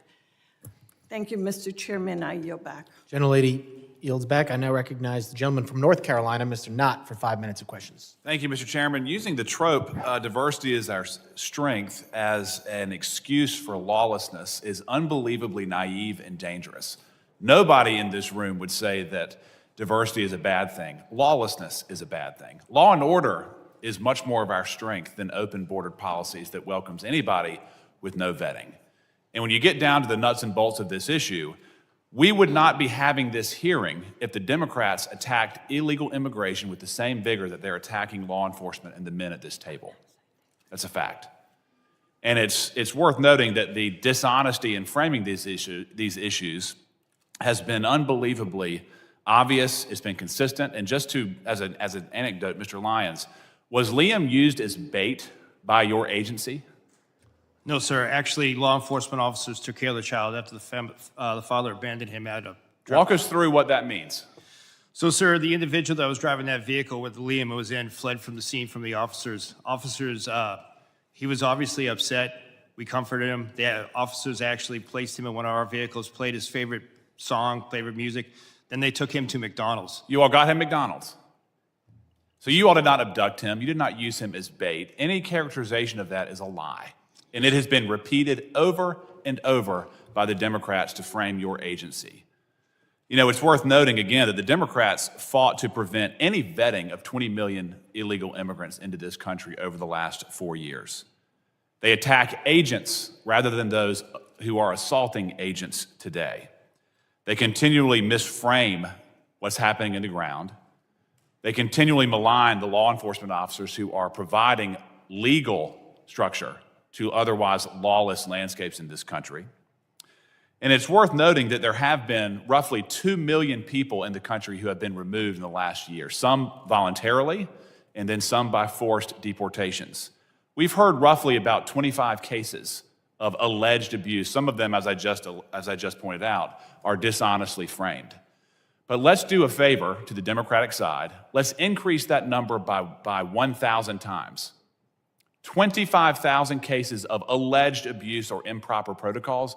We are still operating at roughly 99% proficiency. Given the scale of the problem, the scale of the solution that you all are operating under, your agents are doing a remarkable job, and I thank you. But one issue that I want to talk about is this idea of sanctuary policies. Sanctuary policies is not just a passive relinquishing effort. It's an active obstruction. Isn't that true, Mr. Lyons? Yes, sir. And what I mean by that is, when I say it's an active, to be specific, there are sanctuary states and cities that will release violent criminals rather than handing them over to pursuing federal law enforcement. Isn't that correct? That is correct, sir. I left the hearing a few moments ago just to find a quick example. Here's one right behind me. Just 30 hours ago, an illegal alien arrested for stabbing an American in the back. He was charged with attempted murder. He pled to a lesser offense.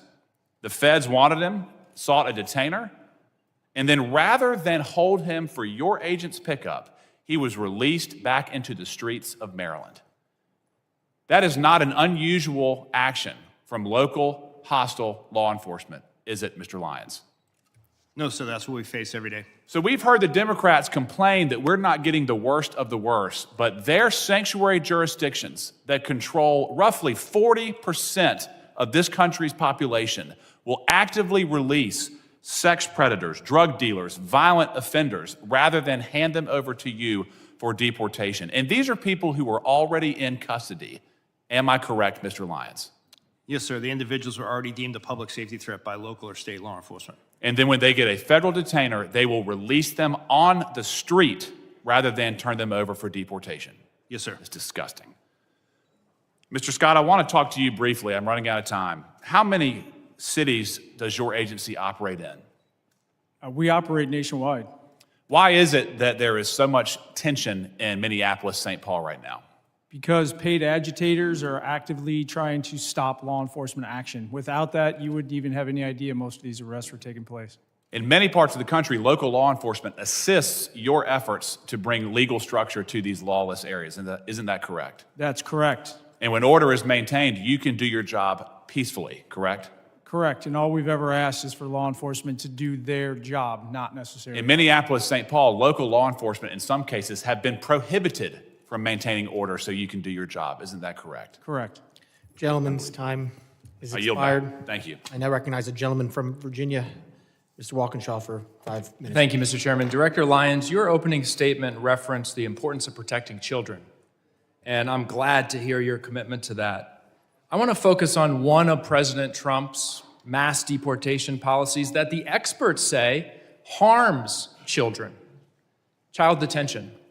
In this administration, under your watch, ICE has booked nearly 4,000 children. And 1,000 of them have been held longer than the court-ordered 20-day limit. Recently, ProPublica obtained handwritten letters and drawings from children detained by ICE. These are letters from children describing what it feels like and what it does to them when the government locks them up. This is Ariana. She's 14 years old, detained for 45 days. Since I got to this center, all I feel is sadness and mostly depression. This is Mia, 7 years old. I don't want to be in this place. I want to go to my school. This is Scarlett, 17 years old. I feel very bored and overwhelmed because I am locked up. This is Gabby, 14 years old. I feel so much sadness and depression of not being able to leave. This is Maria, 9 years old. Me and Dilly am not happy. Please get me out of here. This is a 12-year-old going to the doctor, and the only thing they tell me is drink more water. The water here is what makes people sick. And this one got me, Mr. Lyons, because this is a 5-year-old, Luis Annie. My son's 5. He can't write many words, but he can communicate through drawings like this. This is a picture of Luis Annie's family. And you might be able to see that none of the faces are smiling. Child detention is not required by law. You know that. It's not the only option available. And it's not effective. We know that community-based alternatives can ensure compliance with proceedings without traumatizing these children. Yet, you continue to detain and hold children for weeks or months, depriving them of school, stability, leaving them afraid, sick, and confused. And one of the key reasons for your mass detention, including the detention of Liam and his father, is to pressure people to give up their legal opportunities and pathways to remaining in the United States. Liam's father was following the rules, following the legal process with a valid claim. Let me be clear. No child, not Liam Ramos, not Gabby, or any of these children should be used as pawns in Stephen Miller's sick and twisted Great Replacement agenda. Mr. Lyons, in 2025, the British Journal of Psychiatry analyzed all of the data on the impact of immigration detention on children's health. Have you read that study and analysis? No, sir, I haven't. You're the director of you are not familiar with that literature. No, sir. You could tell me, I'm sure, chapter and verse on the tactics and the equipment that your agents use, military-style equipment across the country in American cities, but you don't know anything about the literature of the impacts of your policies on children. You haven't read it. No, sir. The Flores Agreement, I'm sure you know that, sets a 20-day limit on detaining children. You and the Trump administration are trying to terminate that agreement. How long would you like to hold children? 20 days, 40 days, 60 days, 100 days? What's the right number, Mr. Lyons? Sir, we wouldn't like to hold any children. We would like to remove that family unit together safely and humanely and as quickly as possible. Thank you. Since you haven't read the literature, let me tell you what it says. Detention harms children. No period. No period. Not 20, 40, 75 days that you're holding children can be deemed safe. All detention of children has adverse impacts and is profoundly detrimental. Your policies are profoundly detrimental to children. I yield back. Gentleman yields back. I now recognize the gentleman from California, Mr. Fong, for 5 minutes of questions. Thank you, Mr. Chairman. Thank you all for those who are here testifying. I want to thank you to you and your teams and your personnel for what you do. Commissioner Scott, you mentioned in your testimony, national security cannot exist without effective border security. couldn't agree more. Everyone on your teams are doing tremendous work under difficult conditions, and I want to thank you all. I do want to ask and dive in a little deeper as a Californian on the dangers and the consequences of these sanctuary policies.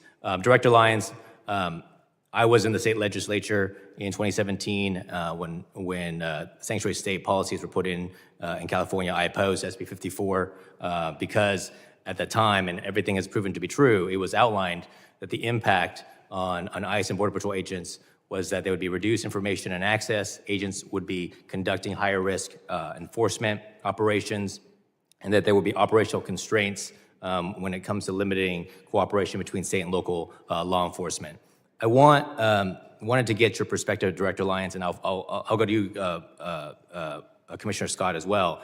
Can you give specifics on how these sanctuary state policies impact your operations in real time compared to non-sanctuary operations?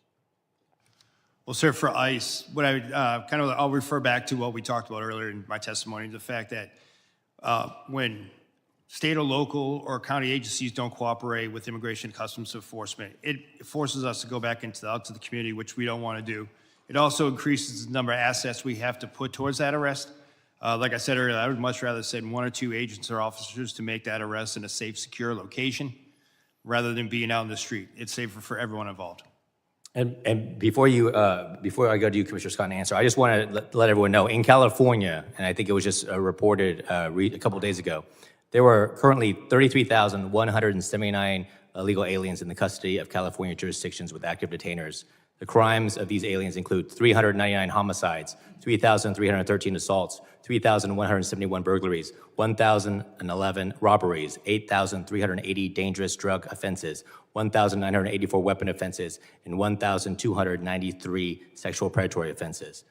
These are the real-world consequences, isn't that right, Commissioner Scott? When we don't have cooperation, they're released into the community?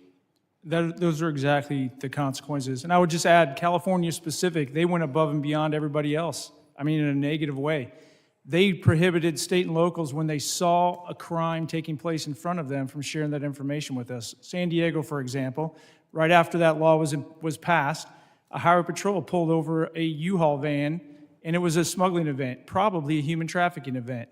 A Border Patrol agent just happened to roll up on it and found out, luckily, but that highway patrol was disciplined and actually investigated internally, and that sent a chilling effect across the entire state of California, that not only can you not actively help us, you couldn't even pass information to us in a normal course of duties. Border security law enforcement's a team sport. We need to be working together, not against each other. Now, can you explain what would have happened, and I think you alluded to it, but what would have happened prior to that if there was local and state coordination with federal law enforcement? On a daily basis, especially along the southwest border, and let's not forget, and the coast, because we have boats coming in, when a state or local agency would see illegal activity that they could take action on, and then they saw a federal crime, they would contact us. It happened all the time, and that completely ceased to exist when SB 54 was passed.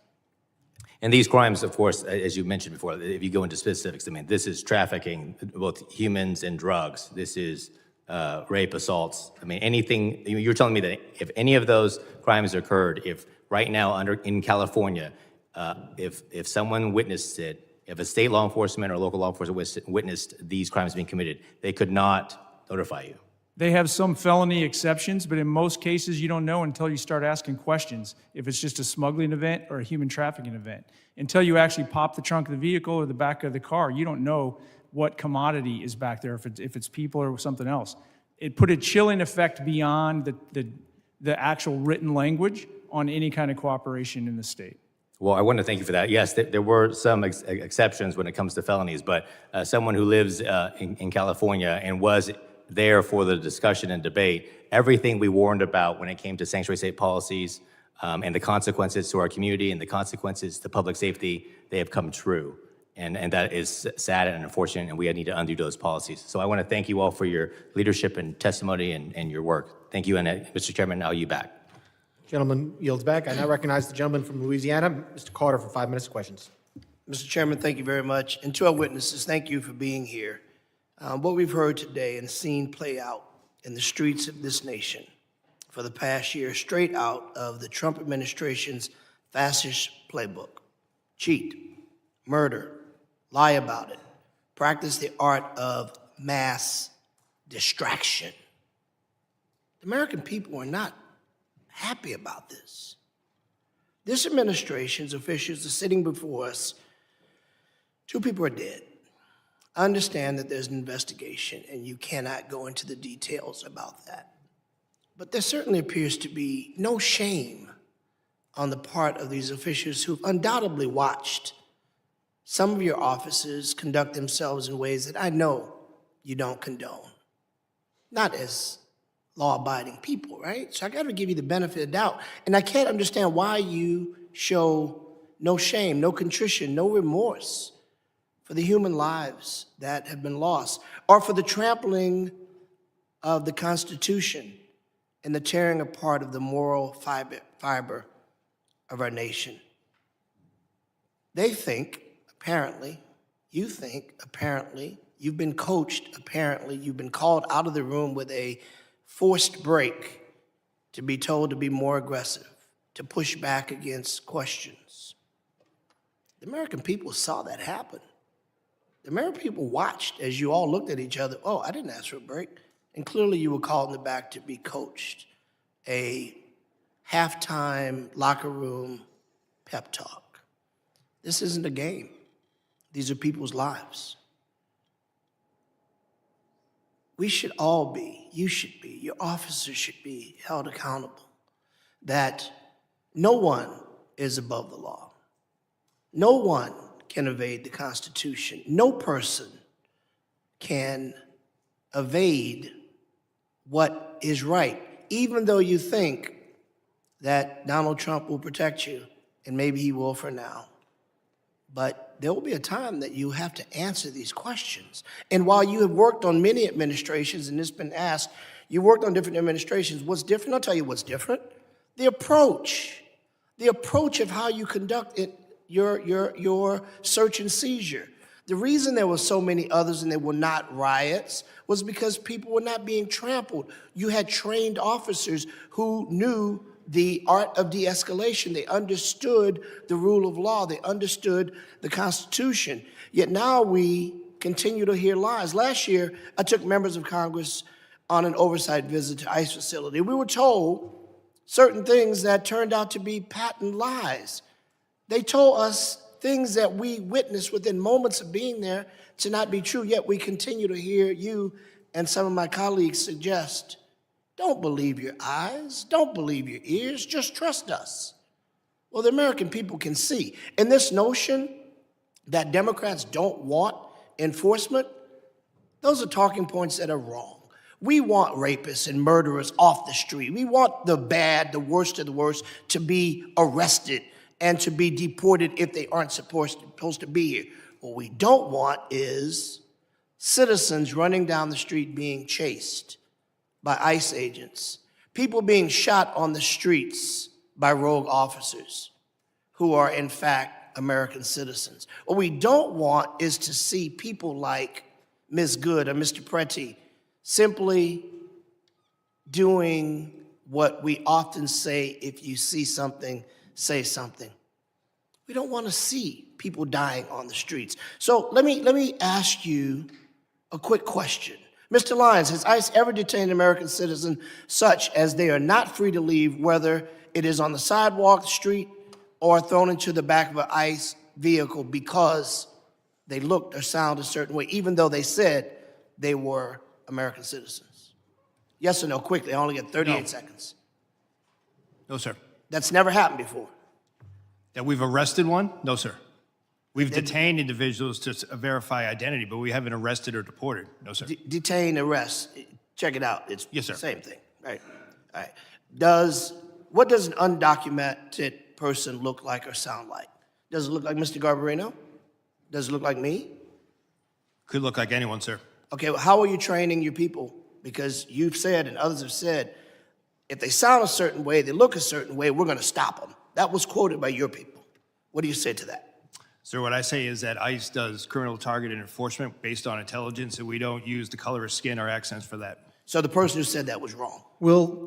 Yes? We'll let the person said that was gentleman, wrong? get that answer in writing. His time has expired. We will now recognize the gentleman from Tennessee, Mr. Van Epps, for 5 minutes of questions. Thank you, Mr. Chairman, for holding this hearing and to our witnesses for testifying today.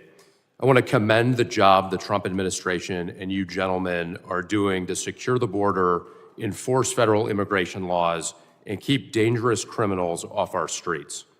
Under President Biden, we saw unprecedented levels of illegal immigration, and many of those who came across the border were connected to transnational criminal organizations and have continued to commit crimes while in the United States. Despite doing everything they could to secure our borders, our brave CBP officers and Border Patrol agents were undermined at every turn by the Biden-Harris administration.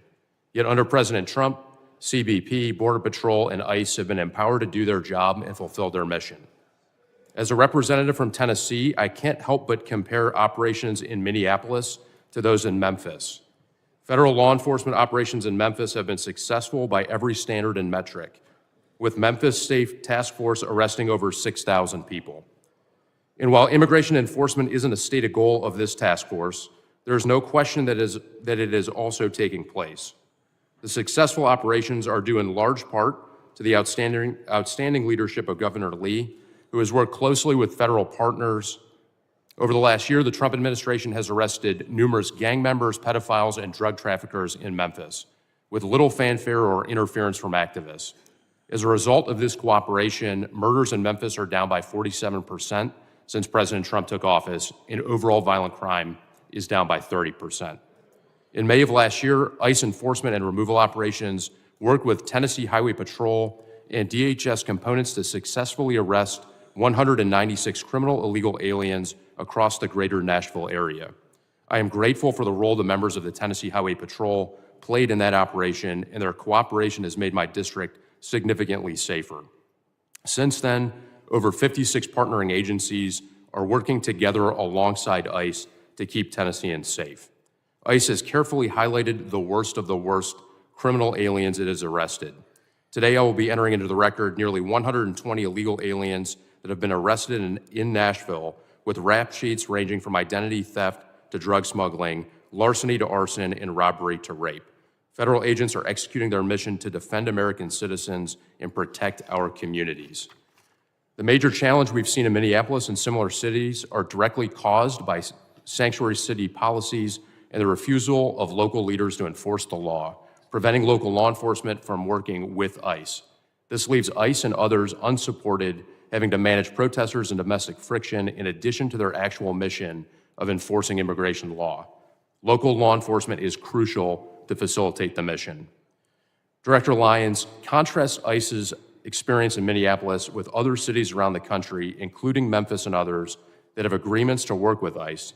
What can successful partnerships with local law enforcement and other partners look like? Sir, thank you. I would say that Memphis is a prime example, and I have to give credit to the U.S. Marshal Service that's leading that operation. Homeland Security investigation agents are out there every day with the men and women of Tennessee Highway Patrol, the Memphis Police Department, and the reduction in crime has been significant. But if you look across the country, almost at every state, we do have cooperative jurisdictions. If you look at Texas, we have outstanding cooperation. You don't see any riots or anything like that. You see side-by-side law enforcement working together as it would be. If you look at the state of Florida, state of Oklahoma, state of Louisiana, all across the nation, we do have that. And what it is public safety. Thank you. Next, I want to commend the Trump administration for locking down our southern border. A year ago, it was a highway for illegal aliens and illicit materials. Today, it is secure and closed. Commissioner Scott, as Congress and the Trump administration enabled DHS to secure the southern border, how are cartels and other criminal organizations adapting to effective border enforcement? They're going to continue to push back. I think some of it is in these protests, because if we can shut down interior enforcement, that allows them to basically market their goods, if you will, to smuggle people in. And they need those people to be distractions, because without it, they have to start digging million-dollar tunnels. Without it, they have to spend a bunch of money on drones, which we're countering.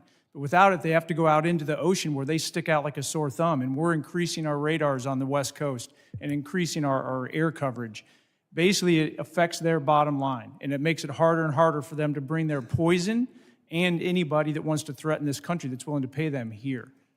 Thank you. Mr. Chairman, I move to submit for the record a list of DHS worst of the worst in Tennessee, 3 quotes from Tennessee's 7 sheriffs supporting ICE, and 5 news articles germane to the hearing in Tennessee.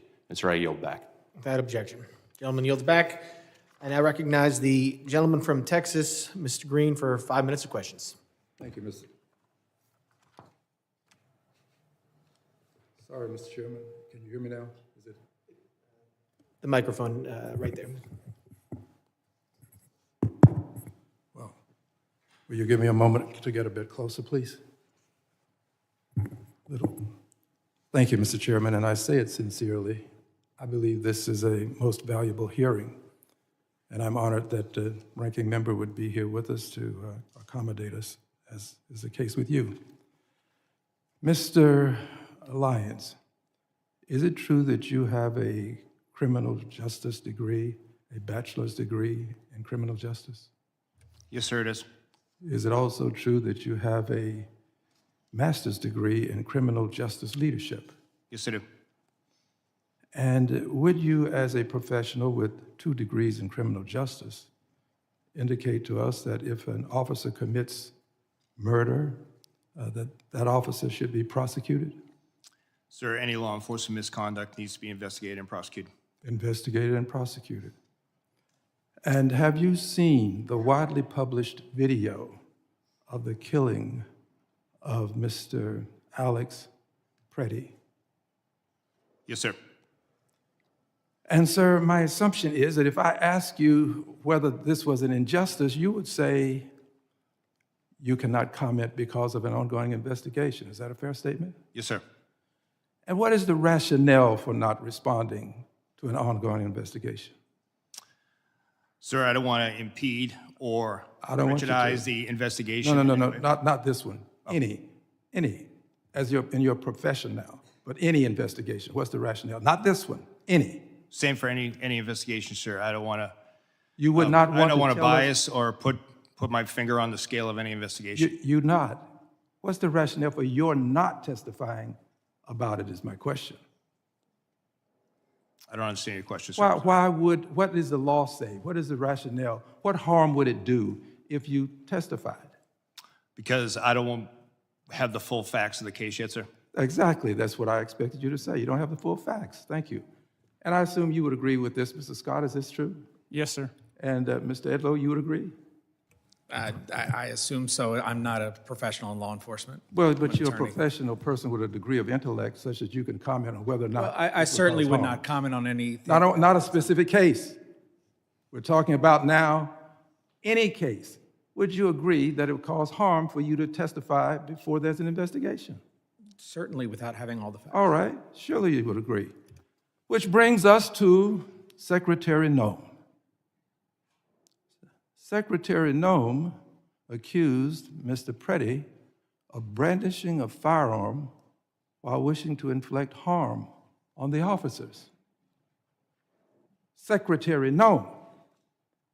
Same rules that apply to you apply to Secretary Noem. Accused this gentleman, Mr. Preddy, of brandishing a firearm.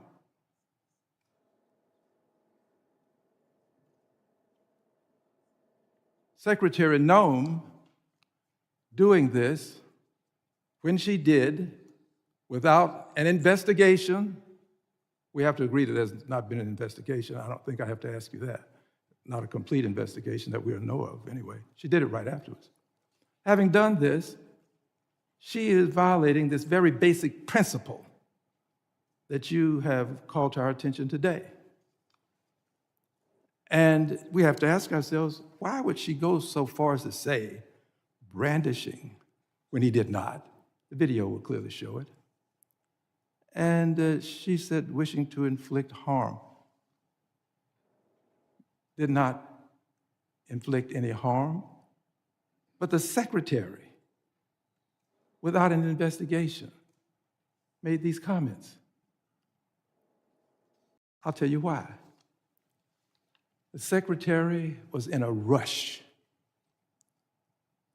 to cover up, to make sure that she was protecting the officers without regard for the life that was lost. And in doing this, she was violating not only this basic moral concept, she was breaking the law. The secretary should be investigated right along with those officers who are out there engaged in this ungodly conduct. She should be investigated. And in my opinion, based upon my observation, secretary should not only be investigated, the secretary should be prosecuted right along with those officers. This man did not brandish. This man was not armed. This man did not attempt to hurt those officers. They should all be prosecuted. And you, persons associated with the Trump Gentleman's time administration, say has lock her expired. up. I say lock her up. Gentleman's time has expired. I now recognize the ranking member for UCs. That's correct, Mr. Chair. Mr. Chairman, I ask unanimous consent to insert two statements for the record. One submitted by the Refugee Council USA and the other from the Baptist Joint Committee on Religious Liberty. Without objection. Mr. Chairman, on behalf of Ms. Ramirez, I ask unanimous consent to include in the record three articles. One, a Chicago Sun-Times article describing how U.S. Border Patrol has separated a family. Number two, an ABC 7 Chicago article that describes how ISIS warrantless arrest in Chicago has been ruled unlawful by a federal judge. And third, a ProPublica article documenting how immigration agents are using banned chokeholds and other moves that can cut off breathing. Without objection. Mr. Chairman, I ask unanimous consent to insert in the record the following articles. A CBS News article that states that contrary to the administration's claim, only 14% of those arrested by ICE had violent criminal records. An NPR story about a DHS memo that says ICE can enter people's home without a judicial warrant, which has alarmed members on both sides of the aisle. An article from the Marshall Project that alleges that there are thousands of kids in detention, many for longer than the court-prescribed limit. An article from the Independent about a sick 5-year-old, Lame Ramos, asking for his mom in a detention center, which rebuts testimony we heard today that ICE was taking good care of him. A report from the Center for Election Innovation and Research updated this month that found that non-citizen voting is rare and allegations of the practice are a result of misunderstandings or fabrication. An article from the AP which highlights that federal authorities are monitoring and tracking individuals who criticize immigration enforcement operation. A report from the Brennan Center titled, ICE Wants to Go After the Sinners as Well as Immigrants. A report from The Guardian that describes the terrible condition in ICE facilities and that ICE denied urgent medical care to a 10-year-old. Without objection. I want to thank, Gentleman kneels back. I want to thank the members, or the witnesses for being here tonight, and all the members for their questions. Members of the committee may have some additional questions for the witnesses, and we ask that the witnesses to respond to these in writing. Pursuant to Committee Rule 7E, the hearing record will be held open for 10 days. I want to let the audience know that please still be seated while the witnesses and their teams leave. Without objection, this committee stands adjourned.